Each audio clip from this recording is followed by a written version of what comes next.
I could tell from an early part of the season when we put this group together, I knew we had something special. The whole goal is to get a tournament win for this program. We're going down as the best team in Nebraska basketball history. Watch and dream. Well, you don't have to dream anymore. It is Lawrence, puts it up. God! Make room for Daddy! Nebraska now ranked for the first time since 2018. We were like, yeah, we're a top team in the country. They have not beaten an elite Big Ten team in quite some time. We didn't really care what anybody said. Is this the year? Is this the season that Nebraska finally removes that burden from its shoulders?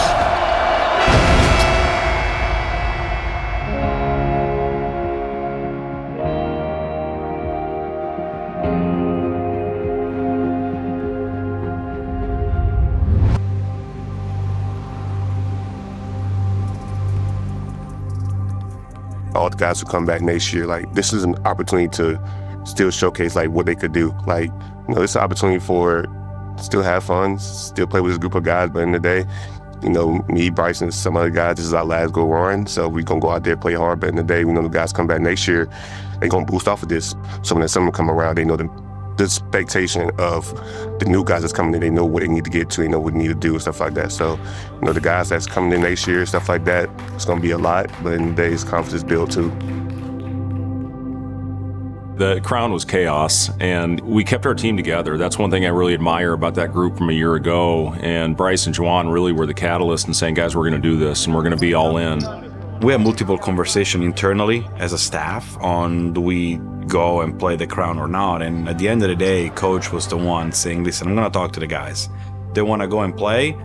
I don't care what you guys think, staff. We'll do what they want. If they want to play, we'll play. I think everyone's a little bit iffy going into it. Just like, oh man, like we just lost 6 games in a row. Do we really want to go try to play in this thing?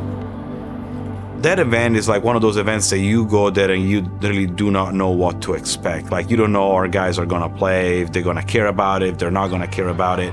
And I think we're down 10 or 15 points against Arizona State, and, you know, you start thinking like it was a bad idea to come here. And right now, Arizona State, they're the team with more energy, playing with better effort. And then just something happened. I don't know, like a spark. Rebound, Hoiberg, up and down we go. Hoiberg, chest pass down low, and a dunk. Hoiberg, Gary lays it up, got it! Huskers 18-14 with the win, advancing to round 2. And that will be it. Nebraska's headed to the semifinals of the Crown on Saturday against Boise State. As important as anything was Cale. It was the emergence of Cale. Cale Jacobson from Ashland, Nebraska. He got the opportunity to play and played really, really well in the Crown. Holy smokes, way to go, Cale! He was as important as anybody on the court, and that is what allowed us to get Cale back. Cale, who I recruited, we talked about before the Crown. He was going into the portal, and we cried in my office and talked about it. But at that stage, it was what was best for him, and the only decision really was whether or not he was going to go into the portal while we were playing or wait until afterwards. As we got closer, it just kind of felt like I was going to get a chance to maybe show what I could do, and that was the first time I got to step onto a court for consistent minutes. Game. Here's the long three by Jacobson. He's got it! Out it comes to Jacobson, puts it up and in! There's not very many teams that get to play that late into April, and so I think it really helped recruiting-wise. People were watching us. I was watching Connor play, obviously, and they had some really good guards with Bryce and Juwan. Williams Euro step finish with the right hand. Gary puts it up and in, and one for Gary. You just see the energy on the bench. Asijan, 25-footer, got it! Got it! Got it! You see just the offense flowing. Up by 2, here's a drive and another dunk! I was excited to see the guys, who's been here. It was just hooping. Yeah, I'm just like, I just can't wait to get back on campus in the summer workouts and just build what I left off. So our staff was all in the same place at the same time, and we can just, talk through different players. And I think being all together there played a key role for us to get it done early, and especially getting the players that we wanted. News, Jamarcus Lawrence is coming back. Bryce Sanford has committed to Nebraska men's basketball. We got a lot of guys to sign and commit pretty early on in the portal process, and we played a fun brand of basketball. Williams with the ball, pull-up jumper, up and got it again. Could definitely envision myself. I was trying to pick up on stuff watching him play in the crowd. Felt weird being in Iowa City cheering on, this new team that I just committed to. But it was awesome watching him play and win that tournament. Williams to Gary, drives the ball, puts it up and in. 3-point ball game. Squares up, left side is Siege and good luck. Got it! Bang! Cale drives the ball to the rack, puts it up, got it! Husker hoops, college basketball's royalty, wins the crown. They grab the crown, and if the crown fits, wear it, my boys. People kind of got to see what Nebraska basketball is, and obviously not the championship you want, but when you're winning in April, it always feels pretty good. I'm gonna break it down one more time. Break it down one more time. Everybody in. Everybody. Come on in. Yep. Y'all in? Okay. Hey, everybody got it. Us on 3. 1, 2, 3.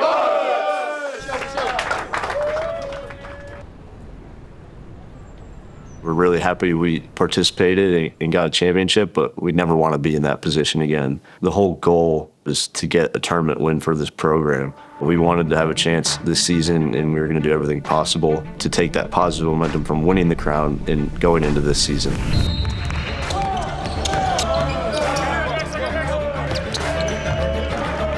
I could tell from an early part of the season when we put this group together in our summer workouts that this is going to be a really fun group to work with.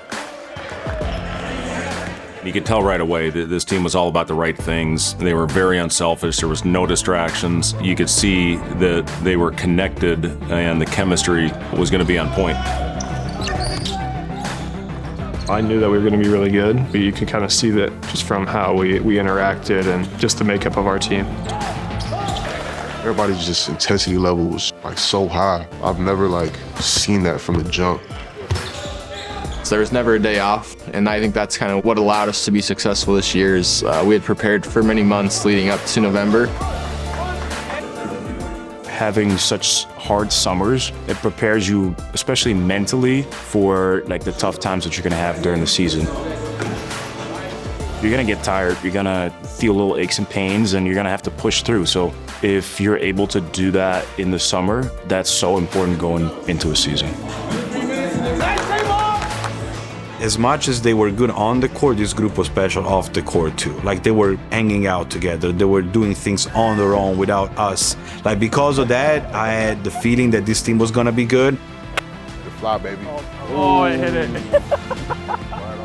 I really liked how everybody wanted to hang out. That's when you know, okay, we got a good team that is going to be able to play together really well. I just think the guys really got along, and that was something that I noticed in past seasons. When we had good chemistry, we were a much better team.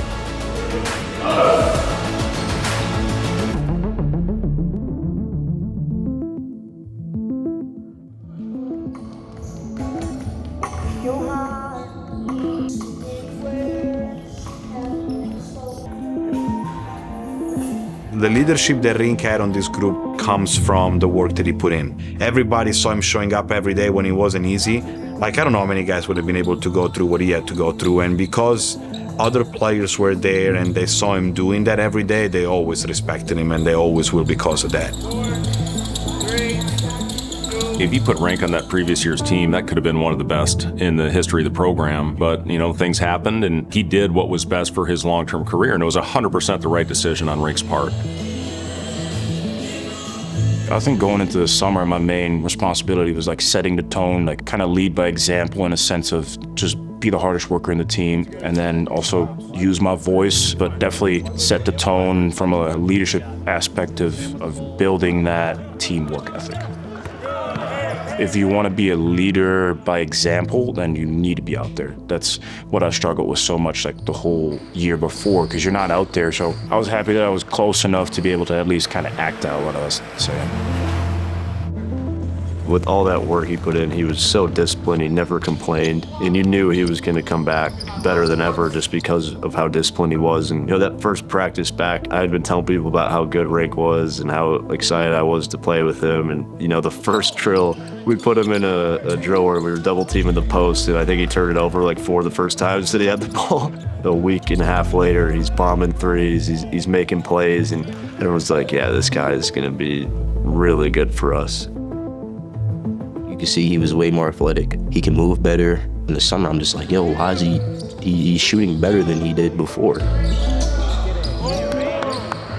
The work that he put in, it just put him in position to lead. Once he got on the floor in our second summer session, you know, it was almost like seamless for him. I like to share the leadership responsibility and give everybody a voice. Like, if everybody is bought into this process and everybody feels like they have ownership of this process, I think everybody is willing to work harder, is willing to work together. So especially Sam just took a massive jump in leadership. And we really needed somebody to come in and help rank with the leadership. And those two guys specifically, I thought, really set the tone. And they make everybody else live up to the standard, especially the young guys and the new guys that come into your program. They held each other accountable as good as any team I've ever had. And when you have player accountability like that, when you can look each other in the eye and have an honest conversation, you're ahead of the game when your players can do that. Well, who's taking who? When we didn't have like a good practice, we didn't have to raise our voices. Coach didn't have to do that. Nate didn't have to do that. But our guys, Rink and Sam, starting with those two guys, they were the ones making sure that we were on point and we were not f***ing around. Seeing what happened at the end of last season where we lost those games, I looked back and, you know, reflected, wishing that I would have stepped up with my voice a bit more. And I knew I wasn't going to let that happen this season. And, you know, I felt like the way I played was kind of a lead by example thing, but this year I tried to be more of a vocal leader, you know, get on guys at practice, bring energy every single day. I think everyone kind of picked up from that, and that's all you can ask for as a leader. I knew I had to earn my right to be a leader. I wanted to prove that I wasn't just going to be a guy that was there just because his dad was the coach. I wanted to prove that I was good enough to play at this level. By, you know, the time of this season, I had earned that respect and earned the respect as a Big Ten player to where I could step into that leadership role and guys would follow. As a coach's kid, and I used to talk to Sam about this, you don't realize how your teammates are watching the interaction between you and your dad. And they're watching to see how much rope do you get. And I thought Coach Hoiberg, as well as Sam, did a tremendous job of bridging and handling that so that it never became an issue for our guys. Just random wide action for 100 Getting Jamar back was such a great thing because he's always been a great connector of people. When he went in the portal and we were talking, he said to Coach, I watched all your games this year and I felt pain watching some of those games because I knew that if I was there, we would have been in the NCAA tournament. And that's why I want to come back, because I want to be there for you guys. I want to help this program get where this program has never been. And that process, I think, really helped him being a better leader. It was moments where I was kind of just hesitant in moments because it's like, all right, I kind of don't know how, you know, the guys would kind of feel about me coming back. And then there's moments where I'm like, all right, I can't think about that, you know? Like, team needs me to be this, so I'm gonna do that. We all together were really able to create a good overall culture within the team. All right, let's have a great ending to the summer right here. Okay, go out there and have some fun, guys. Come on, let's go. Let's go. 3, 1, 2, 3, hug.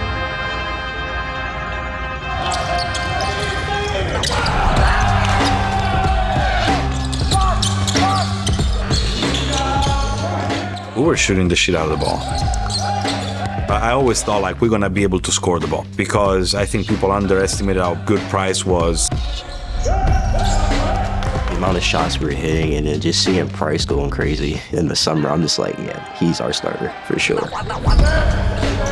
We had like a scrimmage and Rink hit like 5 threes in a row. I'm like, yeah, we're gonna be pretty good. I was like, we got this guy, we got some other pieces, like we're gonna have a good year. We put up numbers on each other. There was nothing our defense could have done, and we were just bucket, bucket, bucket, bucket. When you split the 15 guys, 16 guys up into 3 teams, and any day, any of those 3 teams could win all the drills in practice. The biggest thing about this team is there was no guy who cared whose night it was. It was always whoever had it going, had it going. I think that's what made us so special is we were one of the most selfless teams in the country. I showed up the first practice in June. I'm like, okay, I think we got a good team here. Like, yes, we have a lot of work to do, especially on the defensive end. Like, there's a lot of gelling and a lot of coming together to do, but we've got some talent here. I was so excited. That means we got to do a better job in the window of forcing a looping pass, and then your urgency's got to be on point when he gets it. I liked our guys in the summer. I thought we had guys that fit Fred offensively. I thought we had overall good humans. But I felt, knowing what was ahead, that we were going to have to really grow defensively to be able to ultimately complete the mission that I know everybody in this room wanted to do. So to the guys' credit, they bought in. To achieve the numbers that we did and to have the 8th ranked defensive efficiency rating in the country on the defensive end of the floor, I thought we had a chance, but I don't think anybody in their right mind thought that we could have a top 10 defense in the country. Everybody knows how good we were defensively, but we really didn't have that great of a start. And that was something we were kind of concerned with going into the year, was the defense. To accomplish things we wanted to accomplish, we would have had to be better defensively, and that's what we talked about a lot. You understand that? Get lost in doing something for your teammate, good things will happen from there. Leave it on the floor, respect 94. Here we go. Oh, yeah. 1, 2, 3. After my first year of being here, Coach Hoiberg and myself, we talked a lot about some culture things. And when the Cubs broke the curse in 2016, Joe Madden, who was the manager in his book, which I had read his book, had a term for them, respect 90. When you hit the ball, you run 90 feet no matter what. When I kind of talked to Coach about it, I'm like, what do you think of respect 94? There was a certain level of discipline and a certain level of standard that we were going to create within the program. When we start playing the game the right way and honoring the game the right way, then guess what? We'll start getting the results that we all want. Team goals that we kind of talked about in the summer were, you want to get that NCAA tournament win, you want to advance in the NCAA tournament. We talked about how do we get there. I think one of my process goals was try and be a top 4 defense in the Big Ten. So I knew we had offensive talent, but if we were able to come together and guard and be a top 4 defense in our conference, that would set us up for that success going forward.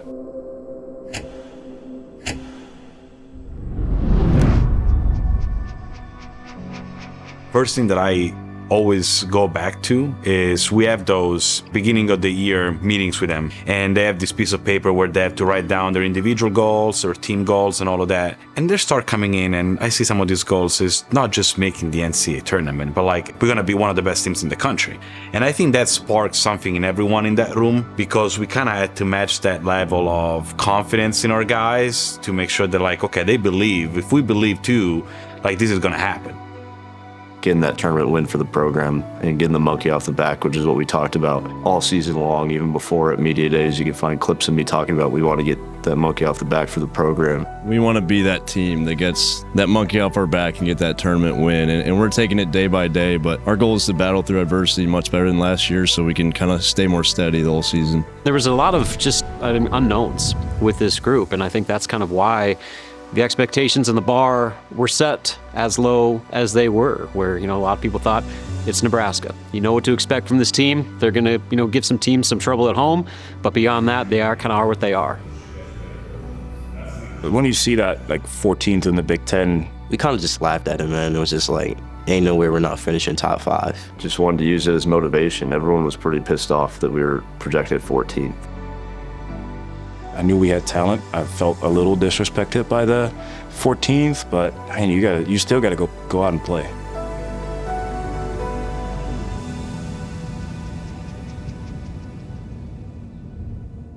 I had a feeling. I was running like I do every single day, especially in the season. And I ran 3 or 4 miles before we played BYU, and that was kind of the start of the season. My wife was running a marathon the day that we played BYU. She was going to run a back-to-back marathon. It felt like, 2 years ago, we ran the first marathon by getting to the NCAA tournament, and we didn't have the juice to do the second one. Buzz Williams and his Texas A&M Aggies looking fierce as they eliminate Nebraska. Personally, in the back of my mind, I was always trying to prepare our guys and our team for being able to do that second marathon. If he gets all the way down, that's not the way our defense is set up in a pick and roll where a guy just gets right to the rim. Let's go.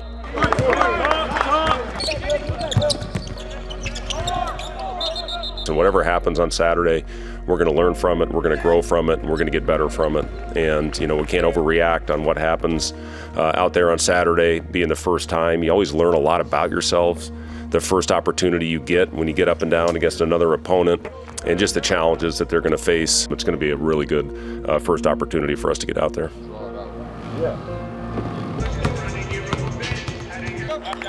I think everybody's just excited to play somebody else. We had been beating up on each other. I was just excited about just showing the nation what we can do. Oh man, it feels great to be here. It's excited to get going. Get to measure yourself against a really good team, so you get a really good sense of where you're at, what you need to work on. We start with this exhibition game. Won't count in the one-loss column. But these teams are both going to find out today where they stand developmentally. And you can kind of feel it with this group. They are intent on delivering a special season. This was my first game, at Nebraska. I wanted to have a big year, and I wanted to win these types of games where you're going against top teams and top players. Nebraska against the BYU Cougars. Obviously, a lot of people doubted us. BYU, potential #1 draft pick. You guys are losing. We didn't really care what nobody said. Mast, he's got an open look three. Got it. Enrique Mast is back. Slick move, drop step, scored it. Three on the way in rhythm, got it. When we started the season with that game against BYU, I knew we had something special. And Garcia jams it to put Nebraska ahead. BYU, shot blocked by Frager. Baseline gathers, reverse layup in, out the window. We competed at a high level, even though it was an exhibition game. Trailers Mast, long NBA three, got it, bang! Mast drives, Mast finishes, Mast over 30 points. Before the game, I'm just like, all right, Rink's first game back. He's going to struggle. Hey, Mast, he got another one, Mast, bingo! After the game, I'm like, holy shit. And people asked, are you guys going to have a chance to be pretty good? I said, well, if Frank goes 7 for 8 from 3 every game, we're going to be really good. Those guys just went out and played the right way. Misses, Nebraska wins the game, Nebraska wins the game, Nebraska wins the game.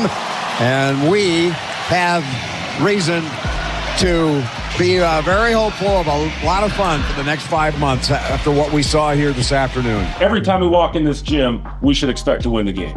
I don't care who the it is. Okay, number 18, I don't give a shit. This cannot be the highlight of our season. I'm proud of you guys for doing this. Last thing, welcome back, Rick Mack. Yeah! To go out there and play the way I did was definitely made all that grinding for the whole year pretty worth it. And it's such a good feeling. I thought it was a great start for us, kind of getting out there and putting our names out there early. Like we're going to be good this year. We're going to compete. Going out there and proving that right away was awesome for not only outside this locker room but inside this locker room, knowing that we can beat these top teams.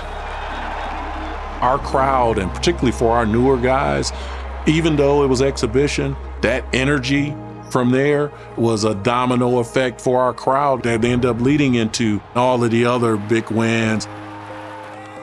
They were really talented. They were a really good team. So I think just matching up, seeing how we compared to these other teams, it was very good. But, our goal wasn't to beat BYU in an exhibition game. We had much bigger goals than that.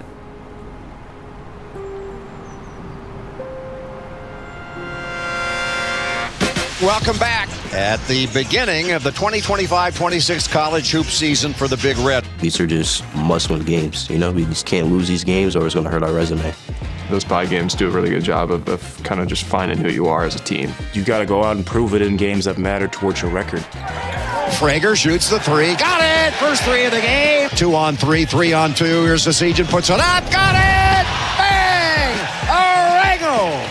Good ball game in the end. Didn't start off so hot, but Huskers looking real sharp in the second half. Those early games is kind of when you set the foundation for what your team's going to be. And in this day and age, any team is good enough to beat us on our home court, and people get hungry to come play. Buchten gel to Mash, shoots the three. Got it! Back-to-back trios. You also got to use those games to every game get a little bit better going into some of the harder games. Nothing for him. Puts it on the floor. Wants the back cut. Sejan with a dunk. Double-handed jam by Connor. Playing hard and being the most together team. We kind of established that early in those bye games, and that helped us propel. Well, we have just witnessed the third triple-double in Nebraska basketball history. Final score in Lincoln, Nebraska over Florida International today. This is D1. Everybody's going to come out and they're going to give you your best shot, especially those type of teams like They don't play against that many Power 5 conference teams, so they're gonna be playing hard. Another home game tonight as the Huskers play Maryland Eastern Shore. Hoiberg fakes, he drives, he's in the paint with a layup. Back cutting, Hoiberg, layup, good. And Hoiberg with 13, 2 away from his career high. Penned in by 2 defenders, out to Hoiberg, shoots the 3, career high, yes! 3-ball, Samo! The Shorehawks were down by as many as 31. Huskers win it by 19 points.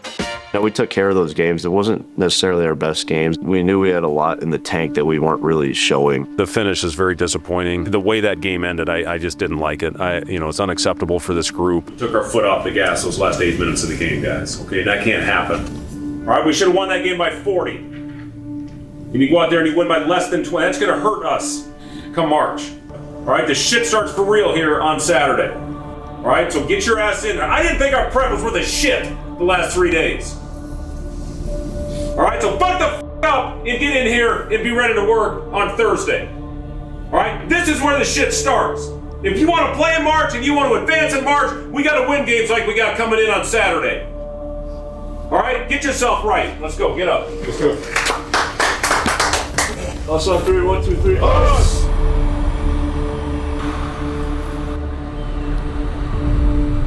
Going into Oklahoma, and it's your first big test, so it's just your first tough game that counts towards your record.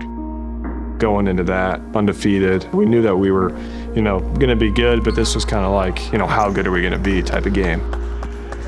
You don't know until you see how do guys perform when they're being pushed beyond their comfort level. Because Oklahoma pushed us beyond our comfort level, and that was our first real test.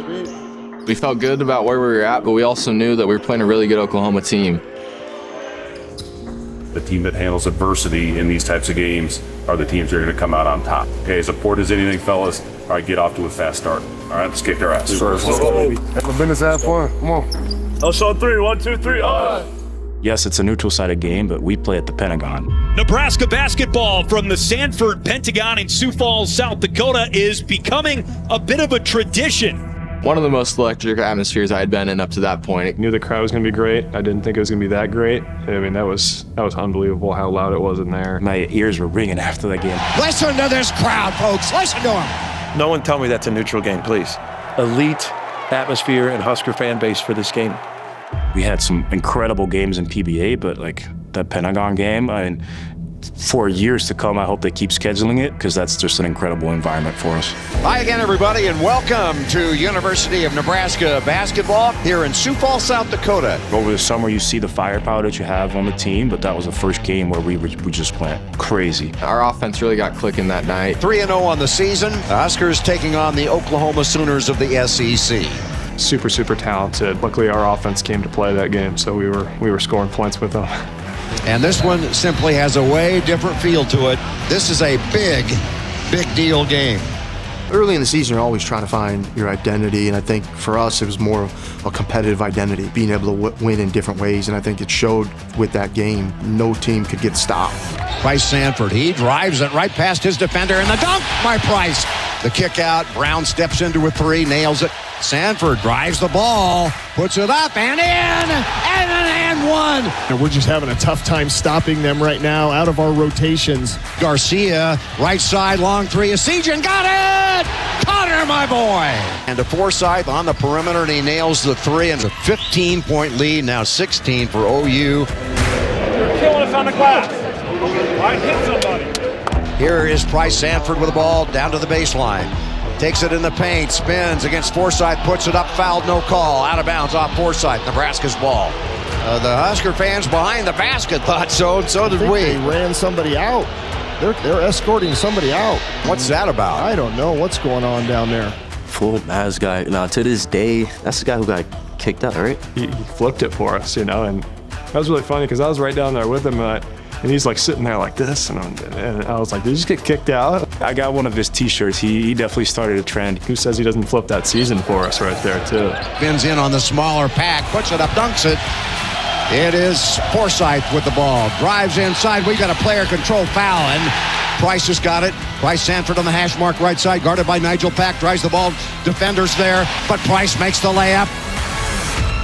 As the Huskers have rallied, though, to cut this puppy to 7 points at halftime. Right, we had to fight like hell to get back into this thing. Now we're there, all right, but we can't repeat what happened in the beginning of that first half. That's not our defense.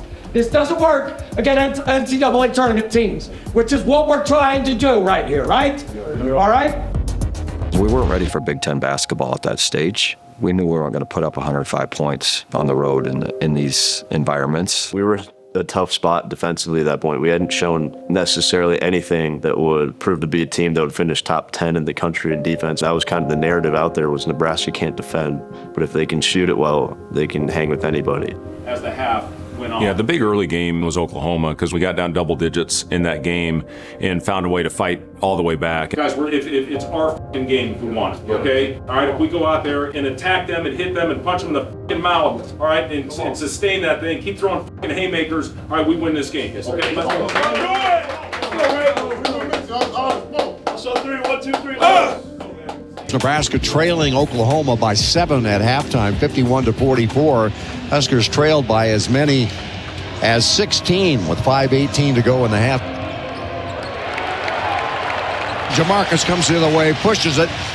Picked up by Pack, left side. Buchtenzel 3 on the way. Got it!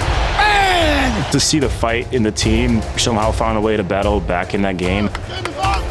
Everything was kind of clicking and moving in the right direction. Behind the back bounce pass. Jacobson 3 off the shot. Off the bounce pass. Got it. Side in front of the Husker bench. Stops. Shoots behind the screen. Got it. Got it. Got it. Got it. Got it. It's Price driving. Puts it up. Reverse layup is good. Having all those options, like, it spread them out so much. They didn't really know what to do. It seemed like driving lanes were open. We were finishing. We were hitting threes. We were passing it. It's Jamarcus right side. 3 ball. Got it. Price. Sanford. Career high. Lost it. Got it back. Did Price. Sanford. Mass 3. Got it. Oh my God. Oh my Lord. This crowd has witnessed a remarkable basketball victory for their Cornhuskers. Final score 105-99 over Oklahoma. Nebraska 4-0 on the season.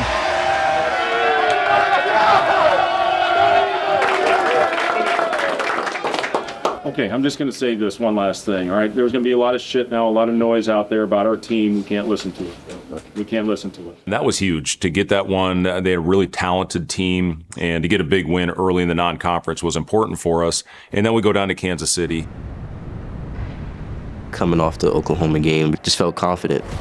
Our mentality was just whatever happens, whatever adversity we go through, we can push through it.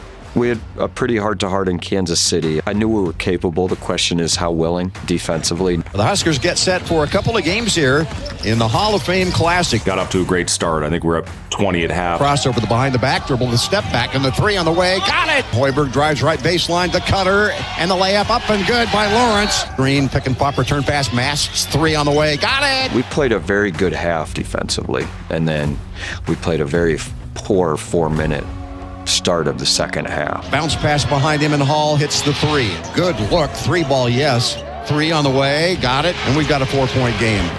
They came all the way back, cut it to 3, and then we ended up pulling away. Rebound into the hands of Prager, down the floor to Asajan, to the trailing Prager on a bounce pass, up and in, and an M1. This is up, reverses left side, Sanford's 3 on the way, got it!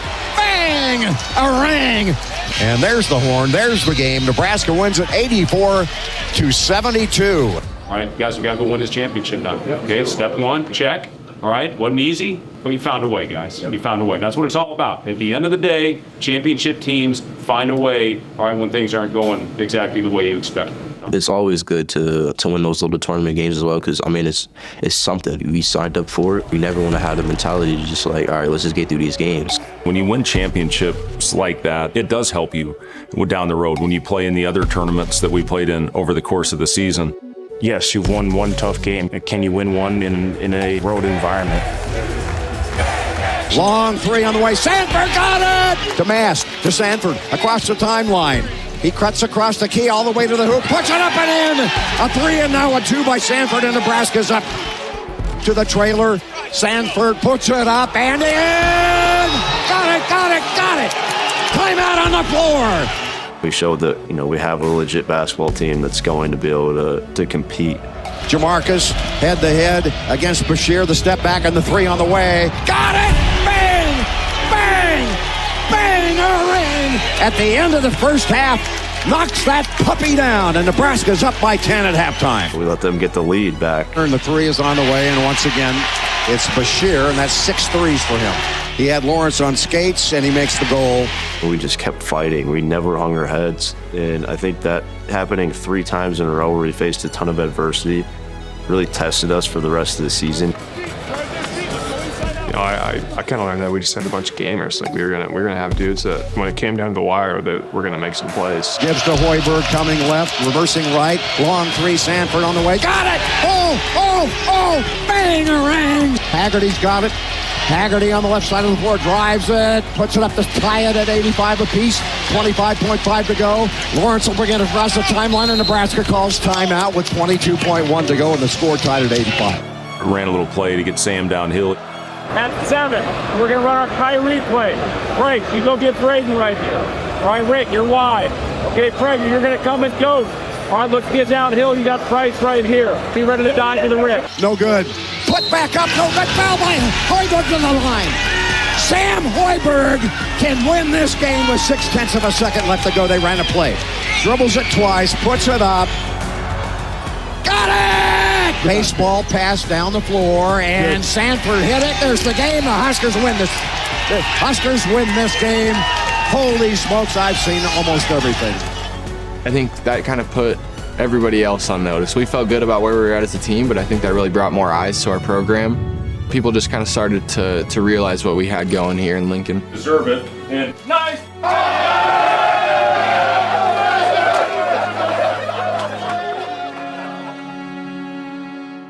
After such a high of winning the Hall of Fame Classic, Winthrop is a trap game. We are back home again at Pinnacle Bank Arena in Lincoln, with the Huskers taking on the Winthrop Eagles. We knew they were a good team, even though they're not a big name school. Clock winding down. Berry with the shot. Off the mark. Arkansas survives, and they win by a point. So going into that game, that's one that I was very nervous for. For the circle to Mass. He's unguarded, shoots the three. Got it. 3 ball. Rink Mass. 3 make by Cluett.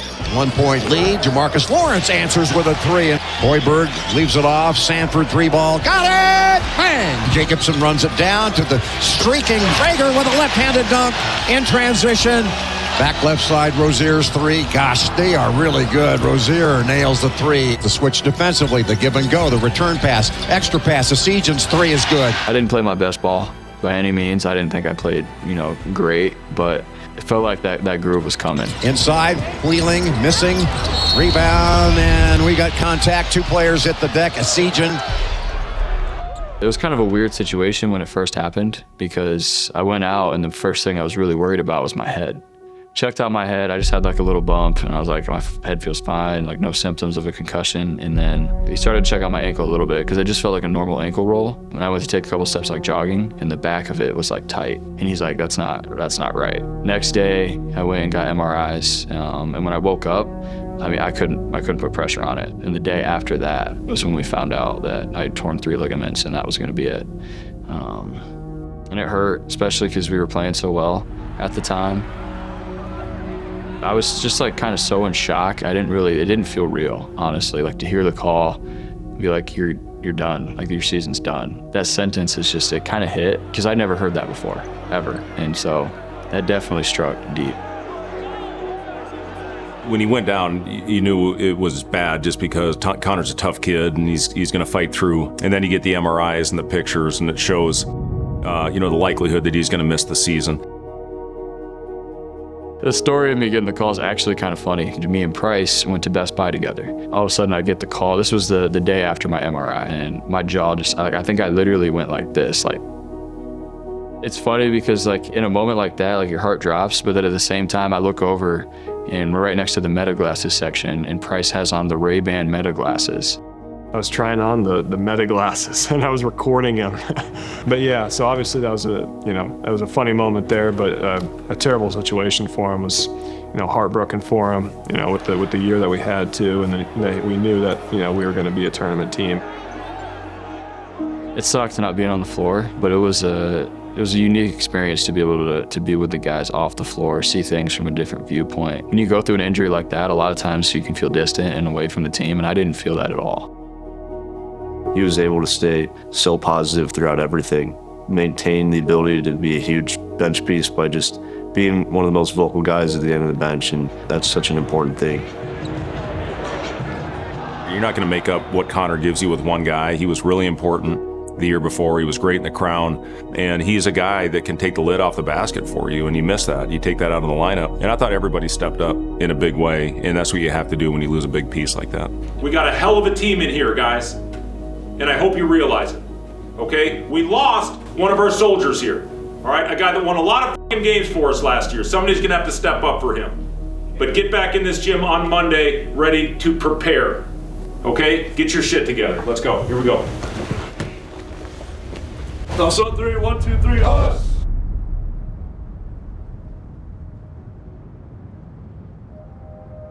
With Connor out, especially Braden and Cale both did a huge job of just stepping up.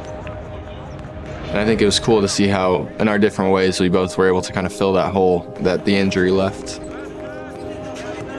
We really only played 7 guys the whole year, so that was kind of the next type of mentality.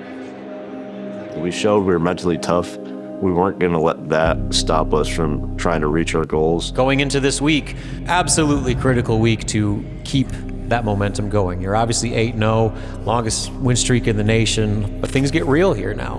You know, the key week to me within the season was the Creighton week. You see that stretch of around December, you know you're going to have to play 2 Big Ten teams, but then to see Creighton around that time, and you know going in that's going to be a tough stretch.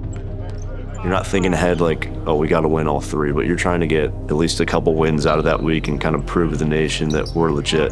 So 3, 1, 2, 3, us. Welcome to University of Nebraska basketball. Come on, baby!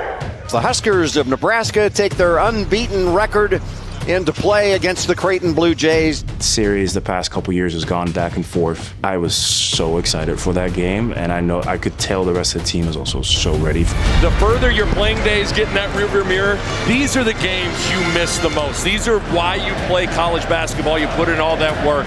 You can feel the juices in the arena already. I thought back to 2 years ago, we hadn't beat them at home in my college career, and they just had that game in control from the start of the game. That's what we wanted to do to them. This place is jam-packed. Here we go, Wrinkle jumping up.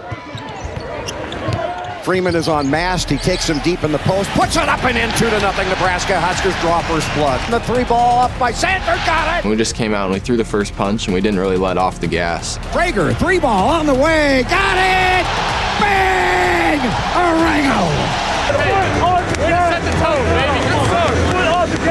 There have been a lot of guys that have played in that game and that rivalry and just kind of knew what it meant to this place and to these people. Fans were incredibly loud. Here's Mast, another 3 on the way. Got it! Holy smokes! We had a really tough week of practice leading up to that one.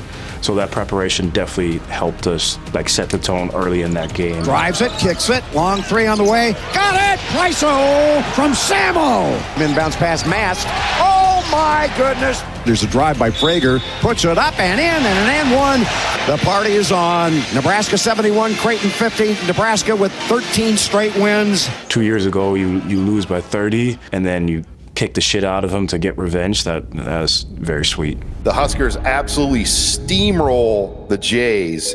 Nebraska now ranked in the AP top 25 for the first time since 2018. I can't say that we weren't excited, but then again, it's like, all right, we can also lose this shit quick. The leaders of our team definitely did a good job of just, hey, on to the next one. Doesn't matter that we got a number next to Nebraska now. We got to keep doing what brought us here. We immediately start talking about keep your walls up, keep your walls up. You got to control what you can control. You can't listen to the noise, and that's what we talk about, keeping your walls up. If you do, as soon as you get satisfied, as soon as you start believing all the things that are being said, that's when that run ends. Best piece of advice I ever got.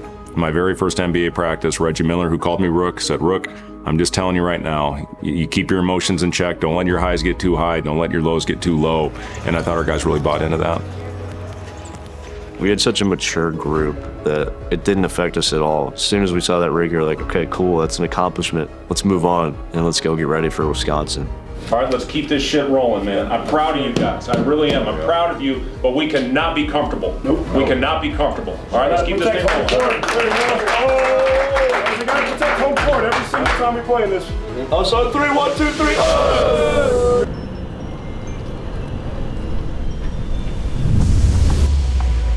Well, right now we're 0-0 in the Big Ten, and that's what we're looking at as a team, and we get a great opportunity tomorrow to face a team that's absolutely rolling right now.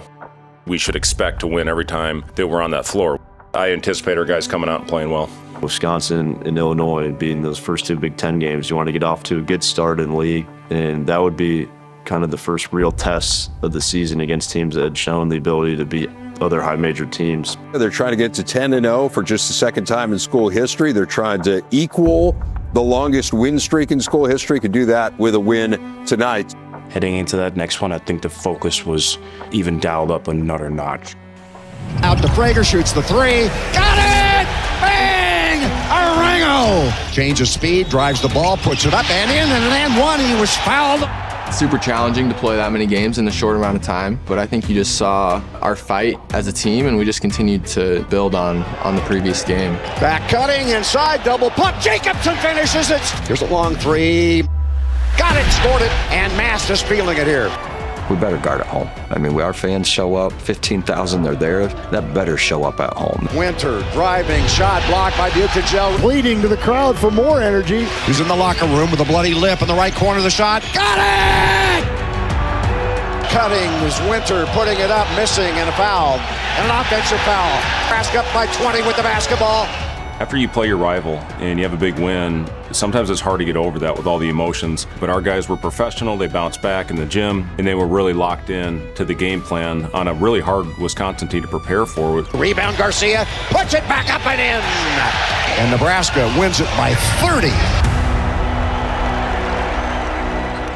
We go to that game feeling good about ourselves, and then we win by 30, and that kind of, I think, really showed to the world how legit of a team we were. We weren't just a team that, was a solid middle-of-the-pack Big Ten team. We were a team that can really put it on them and win by a wide margin. Is this the year? Is this the season that Nebraska finally removes that burden from its shoulders? If Nebraska wins an NCAA tournament game, I, at some point, am going to fly to Lincoln, Nebraska. I'm going to put my credit card down at a bar for an hour because the program, again, has never advanced in March Madness. We will see if that changes in 2026 because you know as well as I do, this is only in December. Are we going to relax now? Are we going to drop a game? Or are we going to be even more focused? And then to get that win against Wisconsin, first game being ranked, getting the win the way we did, I'm like, okay, we have a mature group. The walls up message, I felt, made sense to our team going into Illinois because I knew that was going to be a very hostile environment. So make sure you get your rest after this one to get ready to go out and be road dogs. Boys win at home, men win on the road. Okay, we got a bunch of fucking grown men in here. All right, we're going to continue to prepare and go out there and play for each other. Okay, get your rest. Okay, good job, fellas. Us on 3, 1, 2, 3.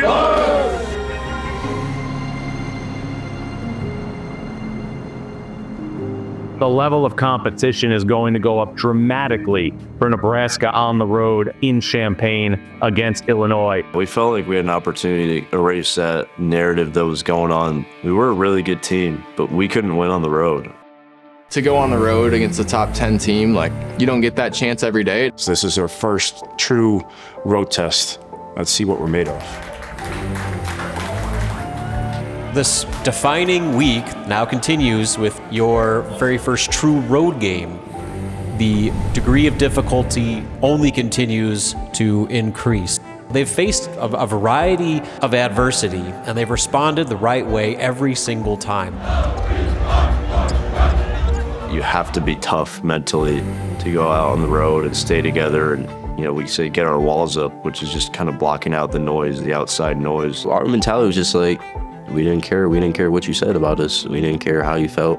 We were confident we were going to go in there and win. Timeline pressured is Mast. The handoff to Hoiberg, left to right. Fakes left, curling. Shot by Sanford, up and good from 14 feet away. Takes it on the left side off the pass. It hits that 3. Nebraska down the floor comes Lawrence. Lawrence to Sanford. 3 ball, got it. You start the game, and Price just goes ballistic. Reversal, extra pass, Sanford again, got it again! Man, he's got to keep getting catches. You just got to keep getting catches. Driving, kicking, right corner, Price, put it up and down!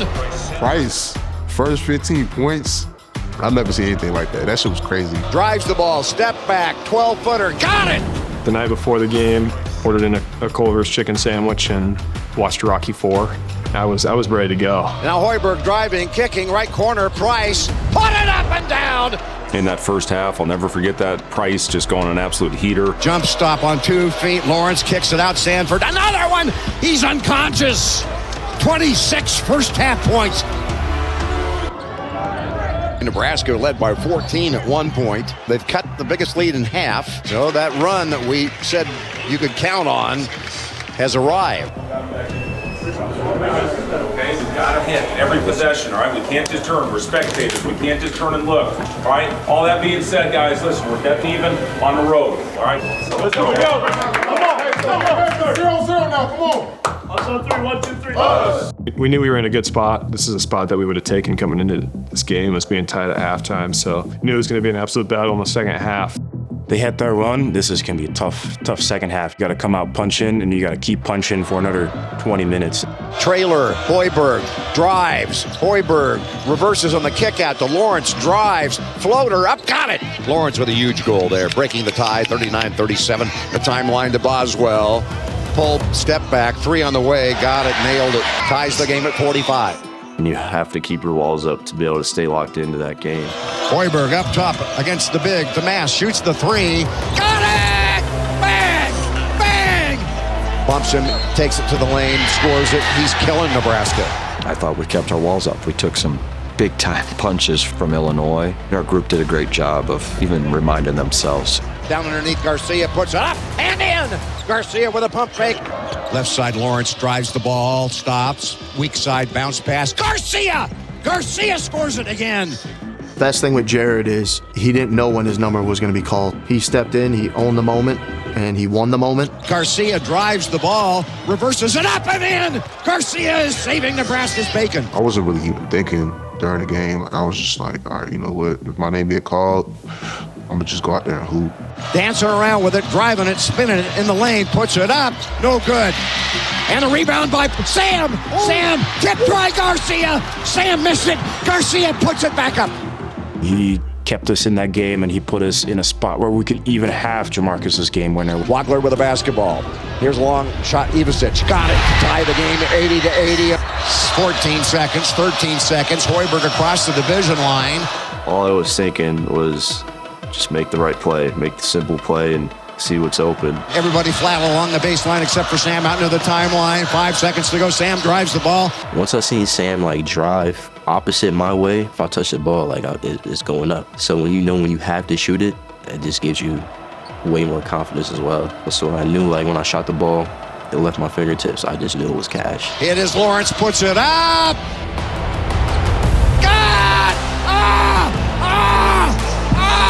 2 seconds to go. I'm going to pass out. The game is over. Nebraska wins it. For me to do it on the road, I wouldn't say a villain type feeling, but I crushed a lot of hearts that day. AMR making that shot, being one of the guys that came back to do something special here, was such a cool moment.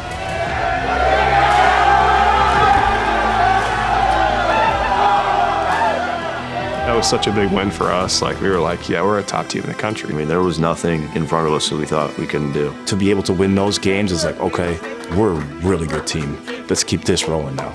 We stay through adversity no matter what, y'all. I love y'all so much, man. Let's keep this going, y'all. Hey, we're not satisfied. We're never satisfied. Let's keep this going. And that's when I knew that, our guys weren't going to be satisfied. And that's why I asked them the question after every game, are you satisfied? And every game I got the same answer from them. That's good enough for me. Us on 3, 1, 2, 3.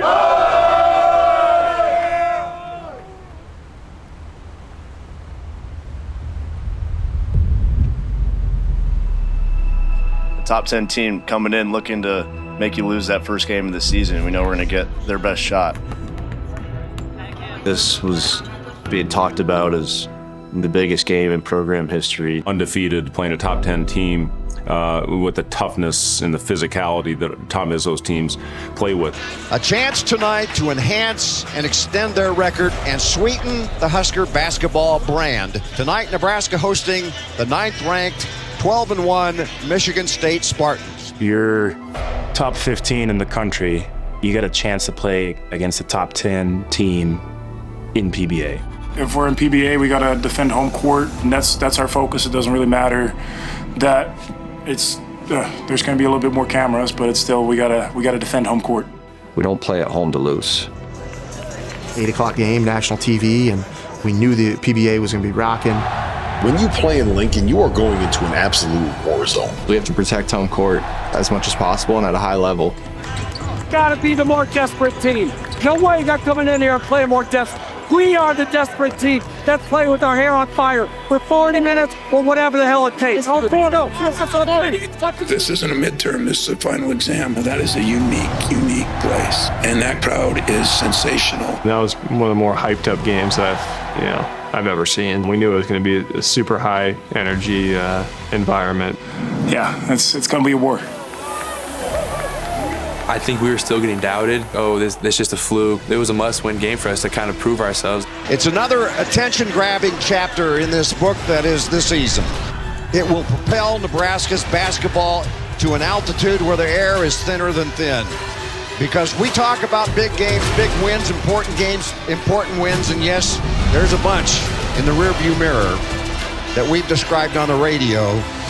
But from the standpoint of Nebraska's fans here tonight, it's a sellout crowd, and those watching and you all listening tonight, when all is said and done, a win tonight for Nebraska is going to make you feel something tomorrow morning you've never felt before. They're a really good team, one of the best defensive teams in the country going into that game. So we knew it was going to be a gritty game. They look tough on paper. They look tough on film. You know their coach. They're gonna do what they do. So biggest game up to that point, 100%. Comes to the left on the dribble, gives it off, and Sanford's shot is good! Jamarcus Lawrence out to Mass, measures the three. Bang! Bango! Bango-rango! Very even so far. Husker hoop is 12-10. Michigan State by 2. Another turnover, that's number 6. Great defense by the Huskers. Izzo has had trouble solving Nate Wenzer's defense. And that thing turned into a brawl. It was totally different than any probably other game we played leading up to that point, with basically possession by possession in a rock fight. Berke, the give and go, and down inside, it's Lawrence puts it up, got the roll and drop for him. He's fouled, it counts. Popping out to catch it is Mass, fakes left, comes left, gives it off to Hoiberg, drives the ball, jump stop, out back to Mass, puts it up, got it. Another three by Mass, he's got 3 of them. Leading up to that game, the whole week, I was working with Charlie Hoiberg. He gave me some confidence going into that game of, hey, just make some shots. Comes to the right, comes to the left, puts his head down, drives it, kicks it, Mass, another 3, and he's got it! Bango, bango, bango, bango! Holy smokes, Rick Mass! To go out in that first half and make 5, I looked at Charlie, I'm like, you did a good job here this week. Hoiberg up in the air for it. It's tipped free. Fears and Hoiberg going after it. Hoiberg wins the battle. It's Prager. Pulls up long 3. Got it! Holy smokes! We played an unbelievable game. It wasn't the highest scoring game, but everybody in that arena wanted us to win. Shot no good at the buzzer, and we go into the locker room even at 33. Guys, a tougher team's going to win this game, okay? So let's be even tougher here coming on the second half. Okay, what this game's going to come down to now, it's composure. Okay, they went on their run at the end of the half, right after we went on our run. That's gonna happen, okay? Now we gotta get our composure back, and let's come out here and throw the first punch, okay? It's gonna be a war, a 20-minute battle. Jab step, drives, throws it off to Sanford, puts it up, got it! Bang, bang, bang, bang, bang, twice-o! I got in foul trouble pretty early there, so coming out in the second half, I was going to try and, not foul anymore and be in for the rest of the second half. Hoiberg in the left corner, and this 3 by Sanford up. Got it! From deep in the left corner, the Huskers have equaled their biggest lead of 6. Got another 3rd foul, then I got my 4th foul. And Sanford bumped off of his path, offensive foul. Nick, that's also 4 fouls on Sanford. The team did a really good job of playing, without me really, like the whole game. Gives to Garcia. Now to Mast. Left side now, and the three by Frager. Got it! He sunk that puppy! This place is lit! Goes right corner, three. Kerr-Tang hits it, ties the game at 50. We got a 9-point Husker lead. Now it's tied. We were able to get gritty with them against a team that really is their identity. Shut him off! Winning time right now! Us versus them! Fears, right side, Cooper in the paint. Shot blocked by Berkay into the hands of Hoiberg. Nebraska has the ball, tie game. Hoiberg comes left lane, line drive, layup up and good! Huskers break the tie. With a basketball, Jeremy Fears Jr., right side, Tang got a good look, three ball on the way, good, and he breaks the tie. Regardless of what we go through that game, we just got to push through, knowing that we got Husker Nation and we're at home. It just gave us more confidence. Mast to Jamarcus. Fears is on him.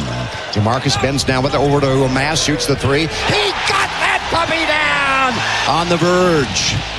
One of the biggest wins in Nebraska basketball history, I'll say categorically. Here's Cooper driving. It puts it up, no good, and the foul called. Came down to that last foul. I do admit I did foul him. That was, I don't know what I was doing. I remember sitting on the bench and I was telling Coach Nate, I was like, yeah, I fouled him. And he's like, yeah, I know you did. And he said, hope we can learn from this with a win. So we'll see what happened. And it'll be a free throws for Michigan State with 1/10 of a second left to go in the game. Cooper free throw on the way. Oh, good! No, good! Our fans helped the price out there. Yeah, I was like, oh my gosh. Baseballs is down the floor, and it is touched, and there's the horn, and the Huskers knock off Michigan State. Move over, top 10. Make room for Nebraska basketball. Make room for Daddy. We're able to beat Michigan State at home, a top 10 team. We knew the sky was the limit. What made that game to me really special was that we won in a manner that we're not accustomed to winning. That's when I think I found with this group, when the ball maybe didn't go in the hoop, but won a real pretty offensive game, that we could find a way to win a grimy, ugly game. When you start to build that confidence, there's a bravado that, hey, we're going to win this game. Fun to watch. Oh, extremely fun. Let me find the groove. Step into a spot, always playing smooth. They call that corner Mast, hoists to three. Got it!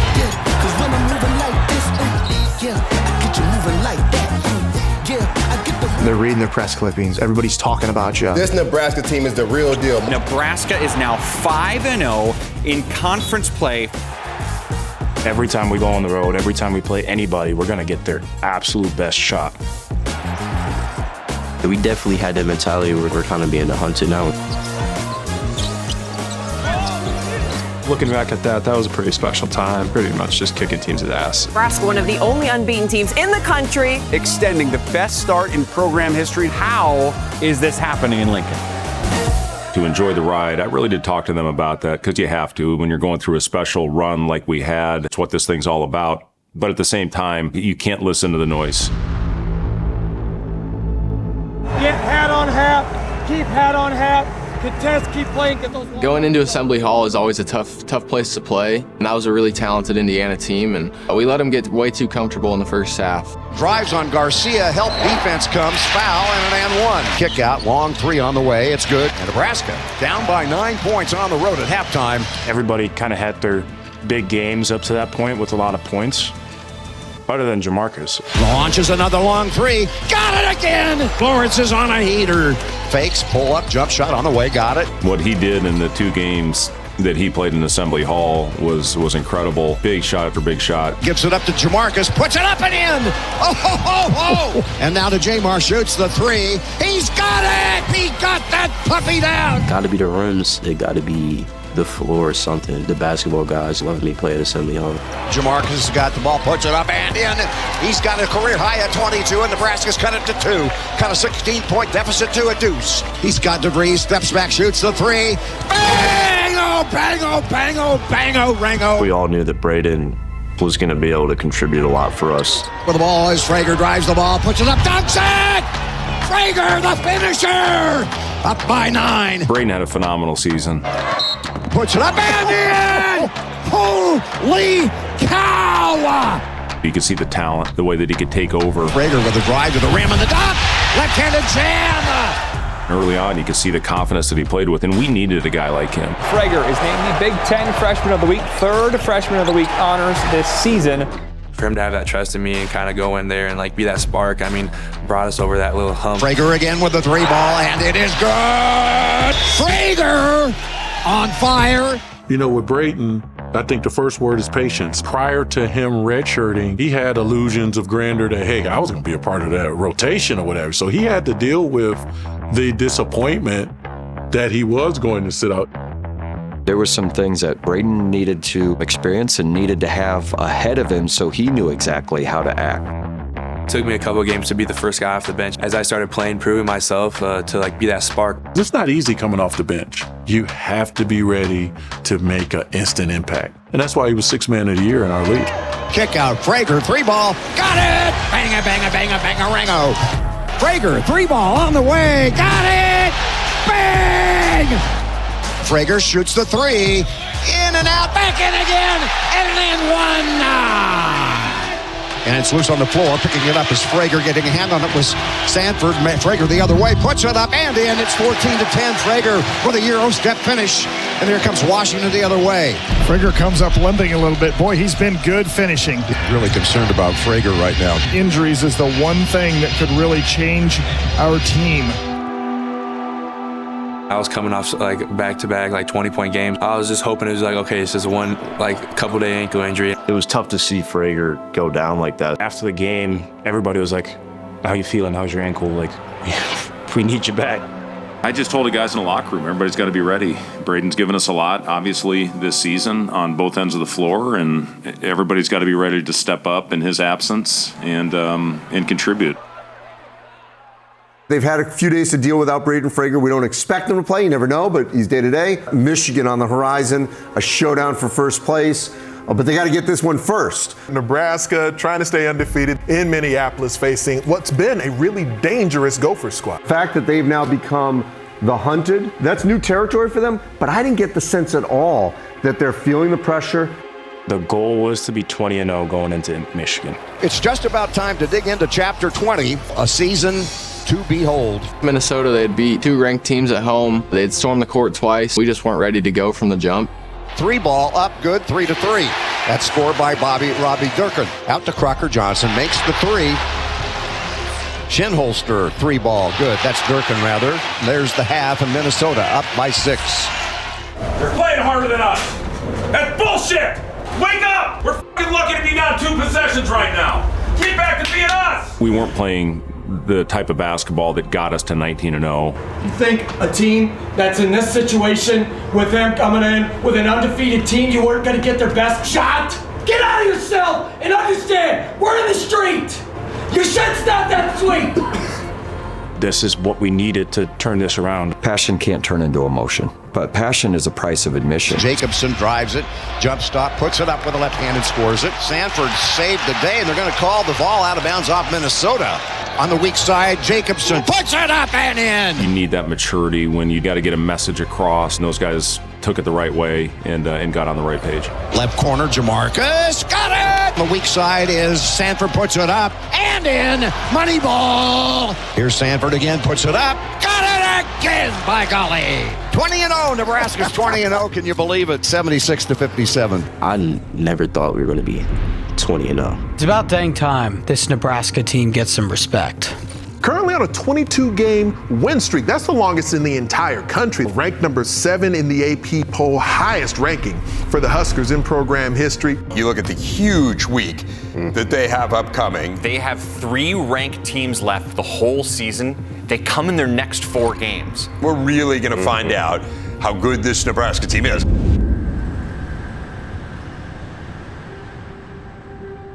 Is this the biggest week in the history of the Huskers program? It's nice for our guys to get some recognition for what they've accomplished, but again, you talk to them every day about putting up their walls, putting up their barriers, and not feeding into all the things that are being said. And that's what I give our guys all the credit in the world, is how they bounce back after huge wins. So that, as much as anything we've got going on this season, that's what I give our guys the most credit for. They have put together something extremely special out there in Nebraska. Their winning streak is now at 24. If they win against Michigan, it'll not only be the biggest win in Nebraska basketball since forever, it'll give them 25 straight victories. That's the longest streak by any Big Ten team. This Nebraska team was built to win. It starts in the locker room. It starts with that belief. It starts at the top with Coach Hoiberg, goes down to the players. The players have to believe they can do something special. Nebraska believed in it, and here they are right now. Everybody kind of felt that we had to stay focused and had to stay with what had worked for us up to that point. We had more to prove. We just always had the mentality where, we just want to keep going, like, what's next? 2 teams in the top 5. This is a Final Four game. This could be a preview of what we see in early April. Being a top 5 team in the country, that was a huge milestone, but everyone talked about it like that's not what we care about. We want to just prepare well and go win games. Hey, we're all we got in this thing tonight, guys. We're all we got. Let's throw every thing we got at them. Let's go out and shock the world. Okay, so let's go. Come on, go. It's on 3, 1, 2, 3. Oh!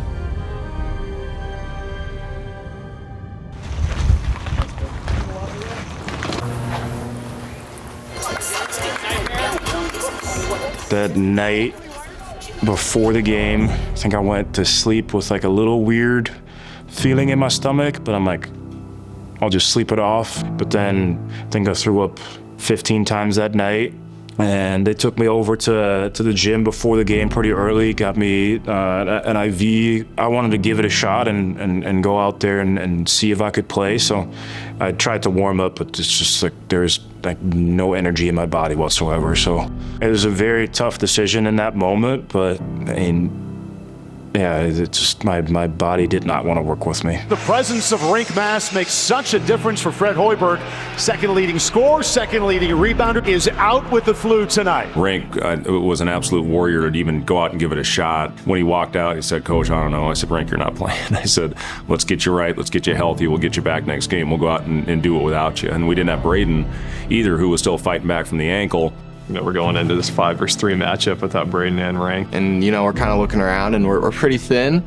But again, it just showed how talented and how good our team was at leaning into each other and just continuing to believe and to buy into what our standards and our culture is all about. It has been a season of seasons. There has never been anything like it since speaking into this microphone for the first time some 51 seasons ago. I can't put it into words. Now this is really like a, screw it, we have nothing to lose. Like, let's just go hoop. My mentality is just like, I got to take a lot of shots. You know what I'm saying? I got to have a great game in order for us to win. And here we go. They're going to have Cale jump it up against Mara, 7-3 against 6-4. Thrown up in the air, and the tip is controlled by Nebraska. I started with Cale winning the jump against Mara, 6-5 against 7-4, and he went up and won the tip, and we just put our foot on the gas and went up, played with no fear. The bounce pass, sideline, Jacobson. Back cutting, and a layup up and in. Give to Joe Hoiberg, skip pass, left side. Lawrence has got a good look, and he nails this one. Coming out from behind the screen to Sanford, steps into a long 3, got it! And the Huskers are up 18-14, up 4 points. Michigan might have been our best game of the year, understanding the adversity that we were playing with. Off right side, Jamarcus shoots the long 3, got it! My gosh! Throws in the corner, long 3 on the way, it is good by McKinney, the freshman. Fakes the pass left side, and now he finds Price, puts up another one, he got that puppy down! Pump fake, works on Lawrence, drives him, lobs it at the buzzer. And it's halftime with the Huskers up by 2. They had a great first half, like 50 points in one half against damn near the #1 defense in the country. We got what we fucking want right now. We got a lead on the road in a top 5 fucking game, okay? They got a little rhythm going at the end of the half. We got to shut them off here coming out. First 5 here, fellas. First 5. All right, believe we can do this shit. 3, 1, 2, 3. On the right side of the floor, Burnett, and it's taken away. Here's Hoiberg. He's reluctant to shoot. Buchtengel now inside, puts it up, threw another layup with the ball. Over to Kaysen. Kaysen drops it off Johnson with a dunk.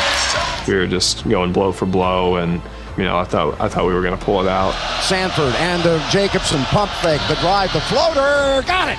Line left extended, double teamed into Cheddar, puts it up and in. 30 seconds. 30 to go. Let's go next. You got a little great on the go. Any kind of score here gives Michigan the lead. It's 72 apiece, a minute 44 to go. Pump fake, McKinney's got it to the rim and scores it. 74-72, timeout Nebraska. Huskers to inbound it on the far side, and Mara guards the ball. Price trying to open up. He gets it into Hoiberg, puts it up. No good at the horn. No good at the horn, and it's over. Huskers come up short on the road, losing their first game of 25-26. It sucked to lose that game, but I think it really showed how much resiliency and fight this team had.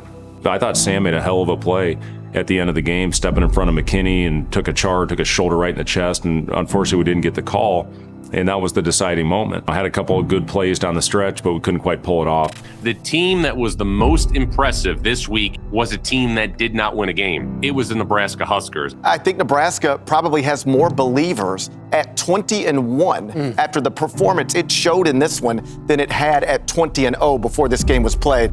Unfortunately, didn't fall our way, but I think we also felt like, hey, we just played against arguably the best team in the country with 2 of our rotation guys out. So it also emphasized to us even more like, hey, we're one of the best teams in this country.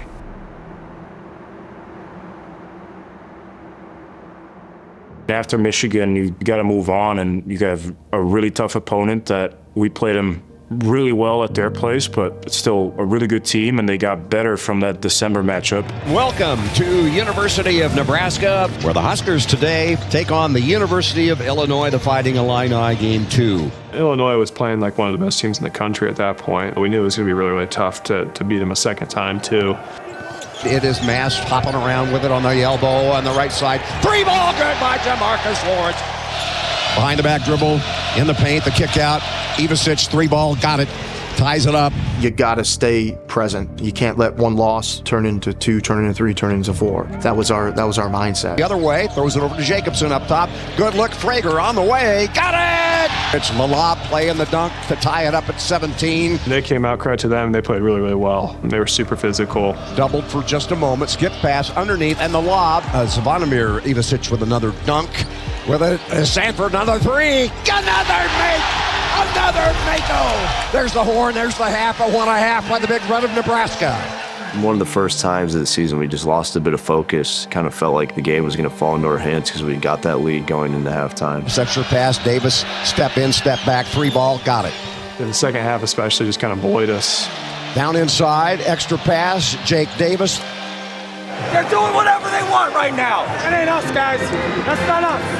Edge, discipline, disruptive. They showed why they were playing like one of the best teams in the country. Huskers ball, 8:30 to go in the game. Mast with a 3 ball on the way. In and out, and the rebound taken down. My stomach cramps just from the dehydration, from the throwing up, were so painful, and there was nothing that was making it any better. So having him out for the Michigan game and then kind of having him not 100% for those next coming games definitely hurt us.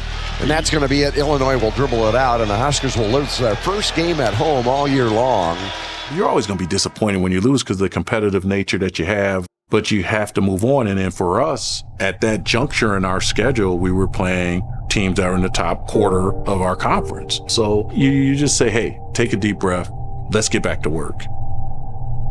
There was some frustration, I think, in our locker room, but not at each other, just at the fact that we let 2 golden opportunities go to get big wins. You knew Nebraska was going to go one of 2 ways. They're either going to regroup and lean on all that veteran leadership, or they're going to crumble. We knew we lost a really good team, so then you still have confidence like, hey, we're a good team. We just lost a couple tough ones. Up top, Rink shoots up a 3. Got it! Splash! Rink Mast! Obviously, 20 games is a lot of games. So the fact that we went 20-0, we were just so used to just winning. Jacobson, left side, long 3, and splash for Lawrence! You know, there wasn't necessarily a sense of doubt, and all of our goals were still in front of us. Fakes the bounce pass, pull up Jay. Got it! Sammy, my boy!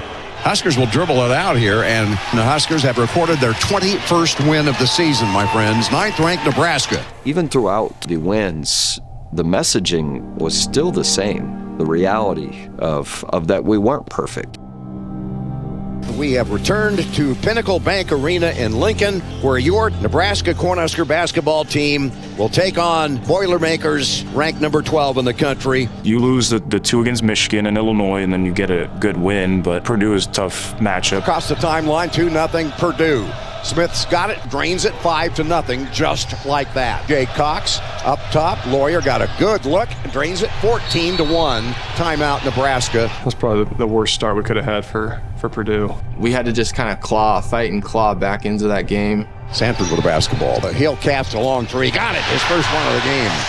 I need a three right now. Hoiberg Mass shoots the three. It's on the money. Got it! Smack down the hole! We find a way to storm back and put ourselves in a situation where the game could fall either way. Huskers with a 2 will tie the game. 20 seconds left to go. Hoiberg changes speeds, drives it, no call. Put up and in. The 2 points tie it for the game, and then I get a free throw. And possible three-point play for the lead. Free throw, Mass on the way, no good. We're gonna play 5 more minutes. And I still have nightmares from that free throw because I rushed it and it clanked off and still tie game. Bench now, Lawyer too good a look, and he nails the 3 on the first shot of the overtime. Go into overtime, and it was just they play better in overtime and they get the win. When the game is over and Purdue wins it in overtime, this was a gut check. Looked like they were dead and buried. Probably the most heart-wrenching loss of the regular season, and there was doubt creeping in because we were not playing our best basketball season at that point. Win or lose, we're going to prepare the same way. This isn't the time to hang your head. Now, we had a tough emotional loss. How are we going to respond? How are we going to bounce back? This schedule's going to get you at some point during the course of the season. That was that stretch. So a lot of it wasn't us, it was the teams we were playing against. I talked to Painter after we lost that game. He said, you're going to be who you are with your seed. Now the important time comes. Now go out and make history and win the first tournament game. And that helped me. I got a message from Rhonda Revelle. I'll never forget it, how inspirational our guys were to what they were doing in their off season. Just to hear those things and to be able to relay that to our guys. Our guys rallied. You find a way to get over the Big Ten loss. We knew that was the level we wanted to be, is playing against those really good teams, and it was just another opportunity we had to learn from it. Sanford for 3. Got it. There was nothing internal that was going wrong. We were such a mature group. We all got along so well that I think that we were still in a pretty good headspace. We just knew we needed to get out of that funk. Martinelli now with 8 in the game. Jacobson dials up to 3, knocks it down. The biggest thing for us was realizing that everything's not as bad as it was. You knew this team was different with the way that they responded from that stretch, the way they were able to rally together and get back to full form. And there's Hoiberg again. Comes away. Sanford for the layup. Final seconds bleeding down here for Nebraska as they will pick up win number 22 on the season. So you guys all know, man. Okay, are we satisfied? No. Okay, so we got to bounce back here. Have a great day tomorrow. All right, let's go ready to take this one on the road. Way to fight today. Us on 3, 1, 2, 3. We are in Iowa City, Iowa, tonight against the Iowa Hawkeyes. Another road game in the Big Ten. Nebraska looking for its 7th win. Rivalry games are always tough. You throw records out the window, and it doesn't matter what the teams have done up to that point. It's always a tough game. That was a good boo for Price coming back home. It was a pretty hostile environment. I still have no idea what people are talking about with the crowd noise and stuff. So it's going to be Mass jumping it up for the Cornhuskers. We knew it was going to be a battle, a hard-fought battle, and the emotions were high, just with it being a rivalry with, the return of Price, and there's a lot going on outside of basketball. To Sturts. Move right past Frager. Gathers, scores. Combs with the ball. He's in the paint against Frager. Help defense comes, and he scores it. We had a tough time creating open shots, and on the open shots that we created, we didn't knock down. Not a game that we look back on and say we played really well. Jump pass left side. It's telegraphed. Hurts the other way. Puts it up and in. 47-45. Be tough. Be physical. Don't get caught up in any BS. Passion, not emotion. Passion. Real reason that it stung so bad is because you want to get it for Price. Fans were being just brutal to him. Climbing up underneath him, stick on defense by Frager. Step back 3 on the way. Good splash. We played probably our worst game of the year. There's the horn, there's the game. maybe for the first time in Nebraska's Big Ten history, an opponent storming the floor.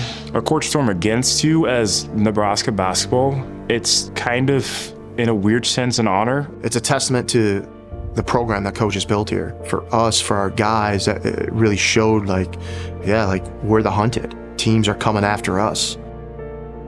I talked about it after we beat Purdue and the fans court storm. And for the first time in 41 years, Nebraska knocks off the top-ranked team in the country. We don't want to be the team that's celebrating those wins all the time like we didn't expect to do it. We're expecting to win every single game. That shows how far we've come as a program, to be the team that was storming the court to getting court stormed. You know, we want to be that team that's respected that way. You try and take the good out of a situation like that, with it being an honor that we got the court stormed on us, but everybody was very mad after it. Right now, what do you think is the biggest difference between the Husker team that we saw in that 20-0 run and the Husker team we see right now? I think they're a little beat down. They have not beaten an elite Big Ten team in quite some time. But now, when you look at what's ahead of them, these are games they should win. Get reset, take care of business. We hadn't really beat a team that was playing well at the time. We needed to find a way to snap out of it. Listen, we had a good film session the morning after, and then we moved on. They've done a good job turning the page and continue to focus on the task at hand. After losing 3 or 4, you kind of try and find your identity back. Like, we won 20 games in a row. How did we do that? I don't think it was just like any doubt. You know, we knew how special a group we were. And another three-point attempt on the way. Got it! Talk about a heat check! The leadership of our staff, of our seniors, they just continue to pull people in the right direction. Pick up! You're passing! Not good enough! Comes right, hands it off to Lawrence. Pick and roll, return pass Mass. And he jammed up with the right hand! There's going to be tough stretches. Every team goes through them, but it's how you respond to that. Maryland, there's Hoiberg on a steal, and it is Traeger. He jams that puppy! Everybody was like, we cannot let this happen again. The drive, scoop, finish off the right side of the rim. Sanford the other way. And a jam. There's our dunk of the game. Got it! Nebraska 25-4. Feel good going into a tough road trip, West Coast. You're far away from home. You're out there for a while. We are in Los Angeles, California, with the Huskers of Nebraska being hosted by the UCLA Bruins. UCLA was too good of a team to go into that not being fully locked into it. And a second chance opportunity with a 3 by Daly after the offensive board. Goes to Booker, shoots a long 3, and it's good. Huskers in an 11-point hole here. They're desperate! We're soft!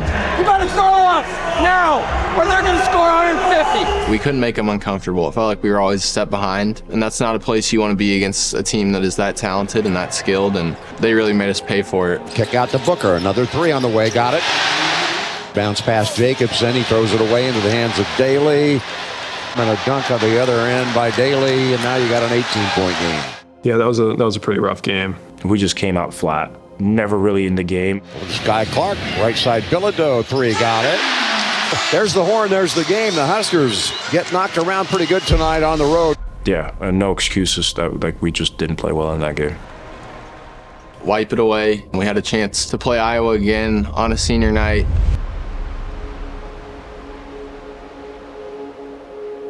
Hi again, everybody, and welcome to University of Nebraska basketball for the final time for the regular season for 2025-2026. The Huskers and the Iowa Hawkeyes. Everybody got it, how important those guys were. Not just to winning games, but just to elevate the culture to where we wanted it to be, and it had never been before. If I'm Fred Hoiberg, I might weep a little bit here before this day is over. I wonder where these guys' heads and hearts are right now. That was just a really cool day to remember all the things that this senior class had done, and we just knew that these seniors had poured too much into this program and into this place. As a group, we were going to do whatever it took to get them over that hump and to win that senior night game. This group was able to develop a connection with the fan base that made them beloved.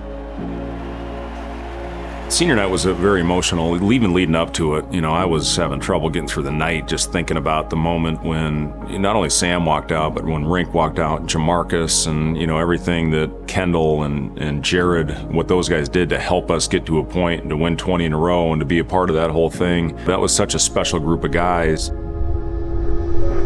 This place has become my home. Looking back to my junior year of high school when we moved to Lincoln, didn't really expect to play here. Didn't realize the impact that Nebraska would have on me as a person, and it's really become my home. It's meant everything to me.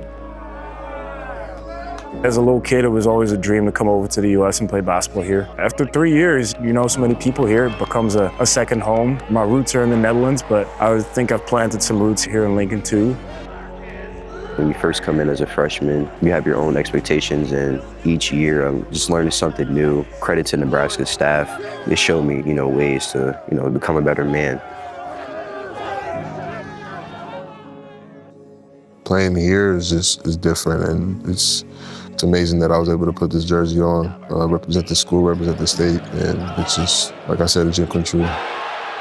Opportunity of a lifetime, playing at the highest level, I'm just forever grateful. I'm proud to be a Nebraska Cornhusker. Seeing how they were, treated as their last time in PBA was really special. I ball like a baby almost every senior night.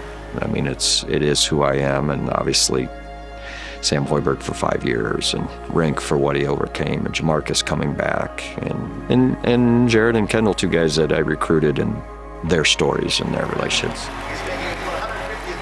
You join a program, you join a team, and you want to leave it in a better place than you found it. I can definitely say that we left that program in a better place than I found it, and I'm very proud to say that I was part of that. I wanted to be that walk-on story that was successful. It's just such a rewarding feeling knowing that all that work I put in, doing it for my dad, it was just the greatest feeling.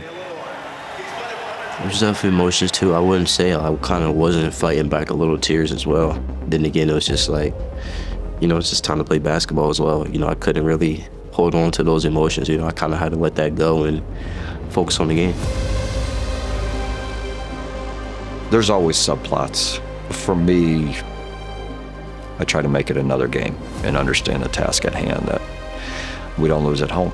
The rematch between these two teams after a game in Iowa City last month where the Hawkeyes beat Nebraska 57-52. Let's celebrate after the win. Trying to focus on the win, trying to focus on the game, focus on revenge stuff. I know we still got a long ways to go, and hopefully there's some special moments ahead, but this team's already accomplished a lot. And are we satisfied? Absolutely not. But as a special group of kids, because of how easy they have been to pull for. Look at these alumni weekends and stuff where these former players come back, and those guys are still loved from people 30 years after the fact. I think this is going to be the case with this group, and especially those seniors, but probably tenfold. How do you put into words that you're emotionally about to cry? Taking aim at several momentous targets. Win number 26 to tie the best single season win total in Husker history. Displaying a brand of basketball that was the best I've ever seen behind this microphone going back a few years.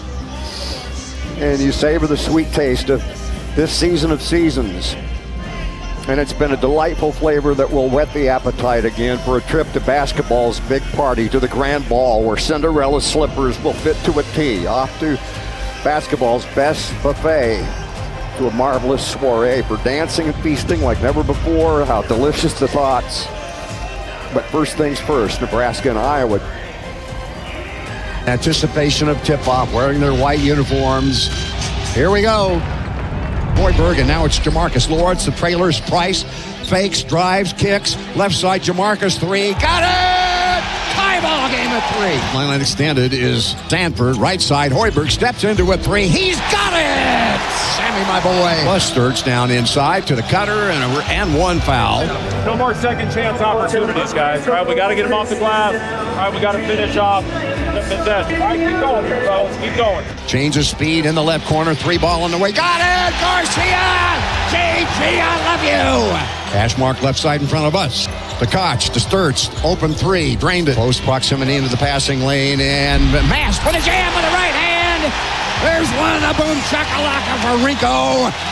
And the Huskers go to the locker room up by 4 in the season of seasons for Big Red basketball. Anytime we can beat our rivals from over there across the state line, it's gratifying. I was mainly just thinking about, my last game in PBA, really wanting to end it on a high note. Lawrence with wall bending down with it to a cutting Sanford. Extra pass. Mast with a three. Got it! Bang! Bang-a-ring-a-ring-o! I promised Sam before the game that we weren't going to lose that game on his senior night. 36-30. Lots of motion on the baseline, and just Sanford squaring, shooting. Got it! Bang-a-ring-a-ring-o! Spliso! Down to Lawrence, back out on the pick and pop and the jump shot. Mast! Got it! Rico, my boy! Holy smokes, it's a 10-point game. You want to win on senior night, and I didn't quite understand how much it could mean to a senior until I was in that situation. Offensive board with it inside. Kick out, intercept the pass, and Hoiberg saw it coming. He smelled it coming, stepped in the passing lane. Price down inside. Hoiberg, layup good. Sammy, my boy, did it on the defensive end. Come on, guys. Jacobson dribbles it up top, dancing around with it. On the right side, three ball by Jamarcus. Got it! The timing was everything. It's against Jacobson. He stripped him. He picked his pocket. Jacobson eludes a defender, drives the ball in the paint. Up and in! Out it comes to Combs. Fires one up. He got it to tie it with 2.7 to go. We're going into overtime. Extra 5 minutes. Get back in. We weren't going to let that game slip away. Mast to the right side on the dribble, fakes the handoff to Hoiberg, now gives it to him. Hoiberg, right corner, Jacobson, three ball. Got it! Kale, my boy, I more than love you today. Hoiberg, the kick out, and the three by Jacobson, got it again! The game of the career for Kale Jacobson. Here's Banks. Hoiberg's with a take, puts it up. He put that puppy in off the glass. And an intercepted pass to Marcus Lawrence. All the way in. Lays it in. That's going to do it. Oh, I want you to listen to this crowd. Say nothing. Just listen.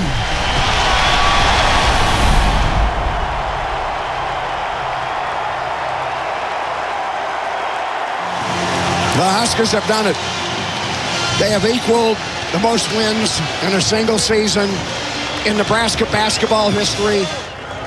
I mean, it was just doing anything you can to just will that win. All of the seniors today were saying, we're not losing today. We can't go out in a bad way. And I didn't think I was going to tear up after the game, but I was definitely just very thankful to be in that moment with everything that was going on, and to play that last game in front of a home crowd. Like, I know I'm going to miss it. I'm so going to miss it. Sweet Home Chicago and the United Center. This year, the host of the 2026 TIAA Big Ten Men's Basketball Tournament. Michigan State's loss, coupled with Nebraska's overtime win against Iowa on Sunday, giving Fred Hoiberg's team the number 2 seed. It's one and done now. There's no do-overs. There's no second chances. So we really have to be on point. Going into the Big Ten tournament, you kind of get a feel what the NCAA tournament looks like. You got to shift your mindset a little bit. You lose and you go home. Welcome to University of Nebraska basketball, with the Huskers diving headfirst into March Madness, a quarterfinal game in the Big Ten postseason tournament against the Purdue Boilermakers. We went into that tournament in Chicago feeling pretty good and excited to hopefully make a run. But obviously we ran into a Purdue team that was hot. Drop, kick out, Lawyer three, good, 13-3, just like that. It's tough because Purdue is just not the matchup we wanted. Sanford's got Smith, the Lawyer, off a curl on the screen and hits the three. We just couldn't make them uncomfortable. We couldn't take them out of what they like to do. Buff in the corner, over the Lawyer, hits the three, and you got an 18-point lead just like that. In that game, they put us in some very tough situations, and we just didn't play well enough. And Nebraska will bow out in its first game in the Big Ten tournament. You really got to feel what it was like to lose and to be done. And so I think it helped us prepare for the NCAA tournament and for what was to come as a group. You got to move on pretty quickly, and you got to get ready. Like, this is where legacies are made. 3 brackets down, 1 to go. Still several teams and their fans on the edge of their seats, waiting to see if their school will make it into the big dance. It is time for the final region of the tournament. In all the years that I've been fortunate enough to make the tournament, I've always distanced myself. I've just kind of found a way to quiet myself and center myself and get in there and see the team. It's pretty cool to be a part of it, have the cameras up watching us. But there was a different feel this season. Also in Oklahoma City, the 4 seed, Nebraska, who started 20-0 and set a school record for wins, including conference road wins. To see that we were in Oklahoma City, the closest destination to Lincoln, was like, okay, this is gonna be fun. And they will have to do it against the Sun Belt Tournament champs, the Troy Trojans. Obviously, seeing your name up there is pretty cool, but I felt like that serious vibe helped us lead to have a really good week of preparation. And there was just no chance we were gonna go into that without being fully prepared. Once we got there, it wasn't going to be a sigh of relief. It was like, hey, all hands on deck. Let's get this done. We understand what's at stake at this time of year and what's at stake for Nebraska. I know the first question is going to be Nebraska's never won a tournament game. We realize that. Is there pressure that goes along with that? Of course there is. But as I've said to the team, pressure is a privilege. Nebraska faces a Troy team that Mike DeCourcy tells me is a very dangerous first-round matchup. When you get a team like Troy who had just won their league, we knew we'd have to be really focused going into the NCAA tournament. I actually watched Troy play in the championship game, so I saw that team and I knew how talented they were. Every team in the tournament is an amazing basketball team. They've earned the chance to play in it, and it's not going to fall in your hands. You have to prepare really well. You can't get caught up in the distractions, and you have to do what you did to get there. They're tied for the school record for wins in a season, so how fitting would it be for the school record for wins to come the same day that they win their first ever NCAA tourney game? Troy? You got to be kidding me. Troy? And then I'm thinking, this is it, man. Win number 1, done deal.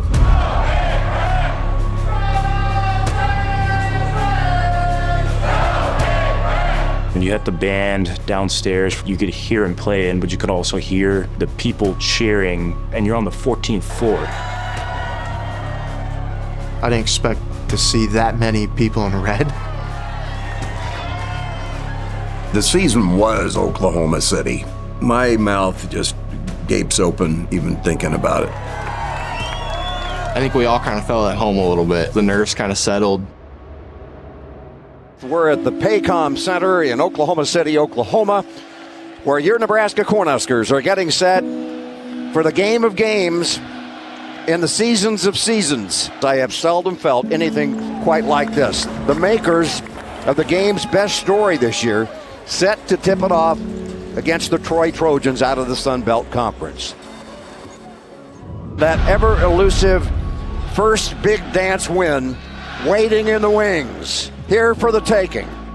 It's a tough game when you basically kick off the tournament. We were the second game, but when I went out for that anthem and I heard the Go Big Red chants, I got goosebumps and really got a tear in my eye to see that support. I knew we were going to be fine.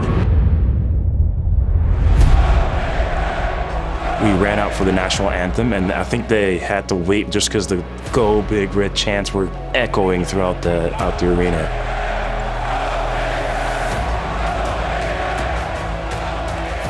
It's just unbelievable that we had 95% of the people. That crowd represented every Nebraska basketball fan for as long as I've been around. No nerves, no pressure. We knew we were going to win that game. And here we go, NCAA tournament, Nebraska Cornhuskers. In the left corner, Valdez got a good look, puts it up and drains it. 2 of those for him. Campbell brother puts it up and in. They've hit 3 threes here. We didn't have our best start to that game. They're hitting some pretty crazy shots, but we were always hanging in there. Screen set by Mass, returns on the pick and roll, double pump, put it up and in, through the foul, and an and one. DeMarcus the other way, drops it off the Mass, behind him is Sanford. He's got the 3! That was the first time I'd seen pure, raw emotion out of Price. That's when I was like, they're going to do it. Bounce pass, left corner, 3-ball, Sanford, got another one! 5 of them! Sanford exhorting the crowd, and they oblige. You know, that was pretty special, getting the crowd into it early and helping us get that lead. You got to hand it to Hoiberg for getting back and causing that, and he drives the ball, and he puts it up, and it is good! Rebound by Mast. Second chance, out to Jamar. He got it! Bang! Bang! The Huskers go to the locker room up by 16 points, my friends. We're halfway through it. Halfway through making history in Oklahoma City. We got that big lead going into halftime. Never felt like anyone lost any bit of focus. Lane line right extended in the corner. Good look for Price. Got it! I promised Sam, like, we're not losing this game. Like, we're getting this win, and we're getting that monkey off our back. Jamarcus, he's got the three. He got it home! The shoe's going to fit for the Huskers today. Three ball good! Holy smokes! Listen to this! Once we got to 30 points, you really kind of started to feel into that moment that you were doing the thing you had dreamed of and talked about so many times, and do something for the fans that they've been waiting for their entire lifetimes. Jacobson, three ball, got it! He got that puppy down! We got to celebrate the win with 5 minutes on the clock, pretty much. Like, that was so unique and such an incredible experience. 9.4 to go. 76-47. This place is going to erupt. It's going to absolutely erupt, and here they dribble it out. And there's the horn. There's the game! Nebraska's first NCAA win.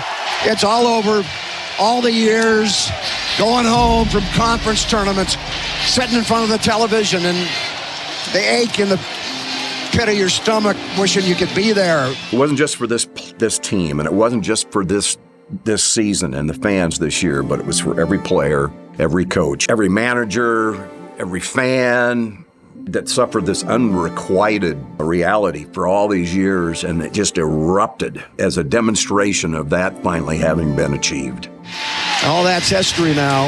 You don't have to go home and watch and dream. Watch and dream. To get that win was super special for the seniors who had built a lot for this program, but also just for the state in general. I had a smile on my face for probably an hour and a half after we won that game. Just seeing the fans' reactions, they didn't want to leave the gym because we had just done something that they had never seen before.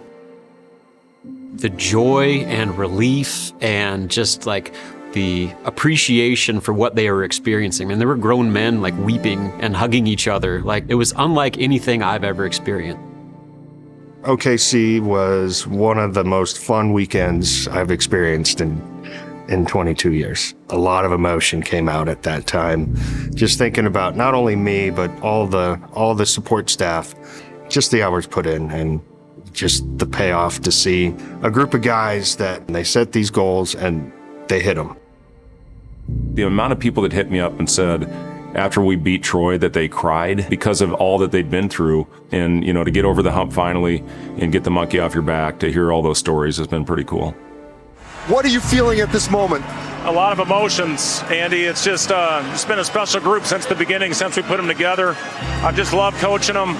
They've been all about the right things. They've been unselfish, and we're not satisfied. I can promise you that. He joins this program. He has struggles, but now to actually have that legacy of being the coach that got it done for the program, like, it's just so incredibly happy for Ed. All right, you guys understand now you just made it at Nebraska. All right, great job. Yeah! Last thing I'm going to ask, are we satisfied? Oh. All right, I'm proud of you. Hey, I'm really proud of you guys. Let's keep this thing going.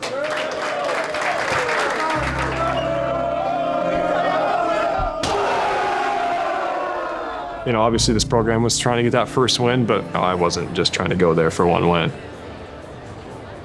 We already wrote Nebraska basketball history, but then you're in the round of 32 with a chance to go to the Sweet 16. South Region has 3 games, and it begins with Vanderbilt, Nebraska. And this is going to be, I think, as closely contested of a game as we have on Saturday's schedule. We knew that they would cause us some problems, and so we knew we'd have to be locked in if we wanted to not get embarrassed on that stage. When I watched that film of Andy, I was really worried because they were so talented. It's going to be home court advantage for Nebraska. If you watched any of that game today, absolutely, that place was filled with red. we fully expect to have another amazing crowd, but you can't rely on that to win a game. You have to still execute. Nebraska, I think they're an unbelievable, disciplined team. But Vandy, to me, they just showed something a little different. And that duo at guards, these Miles and Tanner, man. it's going to be hard for Nebraska to keep those guys in front of them. You know it's going to be a super tough game, but you also know that arena is for us. Back at the Paycom Center in Oklahoma City, Oklahoma, where your Nebraska Cornhuskers are getting ever closer to tipping it off with Vanderbilt, the Commodores of the Southeastern Conference. The consequences of that game. I mean, you're talking about not just winning a second tournament game, going to the Sweet 16. Like, this is territory Nebraska basketball has never been in. This one was emotional for all of us yesterday, finally getting that first win in the history of the program. But I'll say this, our guys were locked in the film session last night. So it's been fun, but again, our guys have gotten over it and we're ready to move on to the next one. It was similar to the Troy game, like it was another special environment. The two programs having incredible seasons, but only one can advance to the Sweet 16. Here we go. Buchtenjo, bounce pass, right side, squaring, shooting. Good, three ball! Mass, Greek mass. Nebraska's up 8 to a goose egg. Got off to a great start. It was 8-0 right out of the gate. Pass left side, Mass off the pass, puts it up and in. Back-to-back threes by Mass. I felt like we had kind of got our swagger back as a team. We weren't playing against a Big Ten team that knew us so well. Tapping the top of his head. There's a back cut and another layup up and good. And an in one now. Comes right with a one-handed pass, picked off. A dunk by the little itty-bitty Tanner. That's exactly what you can't have happen against this team. Tyler Tanner was absolutely frying us that game. Little dribble weave action, high left side, draining the three. Tyler Tanner is, as Hoiberg takes it across the timeline. Out it comes to Mass, shoots a long three. Got it! Bang-a-rang-a-rango! Rico! Playing with the lead is so important in a game like that. And the whole game, it was just back and forth and back and forth. Here's Hoiberg stripped of the ball by Tanner, and that's what he does. Jams it hard with the right hand. The back 10 on the shot clock. Here's Price with a drive and the step back and the three on the way. Money ball! And there's the half. Huskers fail to score on that last possession, but they go to the locker room ahead by 7 points. Trying to get to the Sweet 16 at halftime in Oklahoma City. This is the best game I've ever broadcast in my life. This is just surreal. It felt like Rocky versus, Apollo Creed. For whoever's going to stand up first is going to win that game. Sideline on the far side of the floor, gets it into Hoiberg, puts it on the floor, all the way to the hoop, layup, good with the left hand, Sammy, my boy. Miles fumbled the ball, out it comes to Nickel, 3 ball, yes. The way that the game unfolded and how high level and entertaining and dramatic of a basketball game, it doesn't get any better than that. Gives it back to Sam, 1 point lead Nebraska, 50-49. Nothing but net for Price Stanford. Cherokee the big, off on the sideline in the corner, long three on the way, nothing but net for McLaughlin. An extra fake, the drop step, the kick left side to Tanner, and he nailed the three. Nate came to me, what do you think about the 1-3-1? I was hesitant because they were on fire, and I said, you know what, let's go with it. We need to change the rhythm. When teams get comfortable, you need to have some level of a change-up. So the 1-3-1 is something that we've always kind of had in our back pocket. Out it comes, 3 ball on the way. Miles misses it, rebound off of Cherokee, Nebraska's ball. That really slowed down their offensive rhythm and their flow. I mean, it allowed us to just get enough stops to keep us in it. He drives him all the way to the hole, puts it up, missed it, put back up and in by Mass. Thought back to the summer workouts, and it's like, this is why we do this. Like, you're not going to quit now. We got a tie game at 72, 39.4 seconds left to go. In the paint, shot on the way, no good. Rebound Nebraska. Huskers have it, 9 seconds left to go. I'm coming down, I'm like, I've got to get one up. I come off the ball screen from Rink, and I got like 3 guys right there, and Frager's screaming at me, whoa, whoa, whoa. The whole Vanderbilt team was just after Price, looking for him because he was going to take the last shot, and I just knew I had a wide open lane in front of me. And the reason we didn't call the timeout is we had a 5-on-4 advantage. I saw Braden break, and then Price, as he went up to shoot it, 2 or 3 guys ran at him, and he made a great play, great unselfish play to Braden, and he took care of the rest. Back across the timeline to Price. Price to Frager. Layup. Yes! Yes! It's good. 2.2. Nebraska 74. Vanderbilt 72. The arena explodes. Like, that's the loudest I've ever heard in an arena. I've moved like 6 people. The whole bench, you can just see the whole bench just shift. It was unbelievable. The play that just encapsulates the entire season, just making the right play. Frager hits the shot. We go up, but I'm, okay, what's next? Gets it in. 2 seconds. Half-court shot on the way. It goes up, and a kind of heart just drops. You could tell it was online. I'm just sitting there like, oh my God, that's online, that's online, that's online. The silence for about 3 seconds when that ball was in the air, and it looked perfect. You could hear it in my voice. There's hitch in my voice. I've never seen something like a half-court shot look that perfect. I want to look back, and I'm like, please look offline. And I look back, and it's dead online with the rim. Oh my God, it's no good. Oh my Lord. In and out at the buzzer. Nebraska to the Sweet 16. It is a miracle finish for Nebraska. And it was destined to happen. It was destined to happen. I think everybody froze for like at least a second of like, wow, did that just happen? And then it's just insane happiness, and you sprint out on the court and you just try and hug anybody that you can find. I can't even describe my emotions after that one. I couldn't believe that shot didn't go in. I couldn't believe, we're going to the Sweet 16.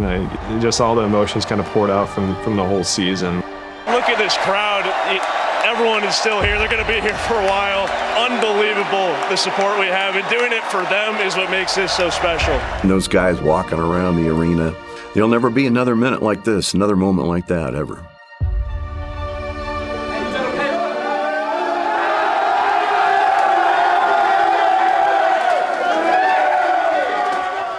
I'd never been so happy to get a Gatorade shower after the game. But no, it was special. And again, to share that with our fans was the ultimate.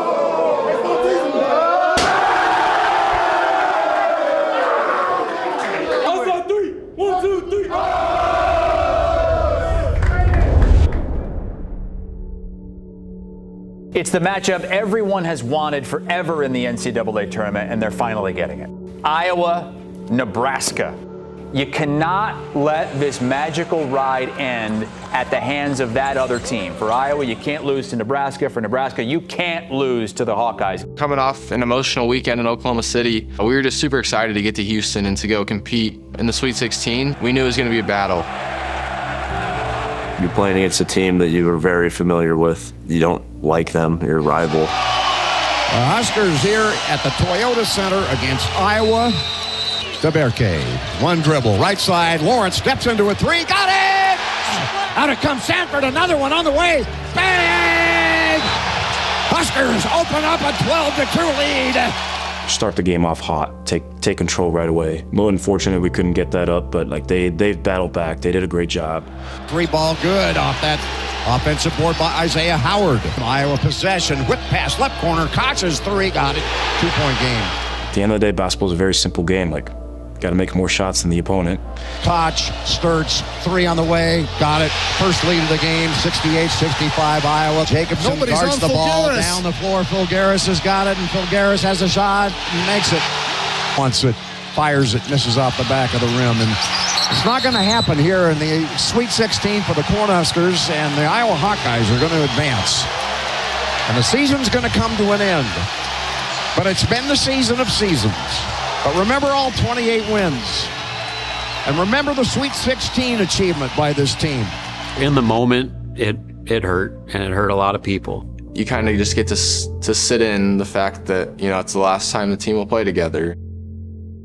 It didn't go our way there at the end of the game, but shouldn't take away from the whole season that we had. It stings.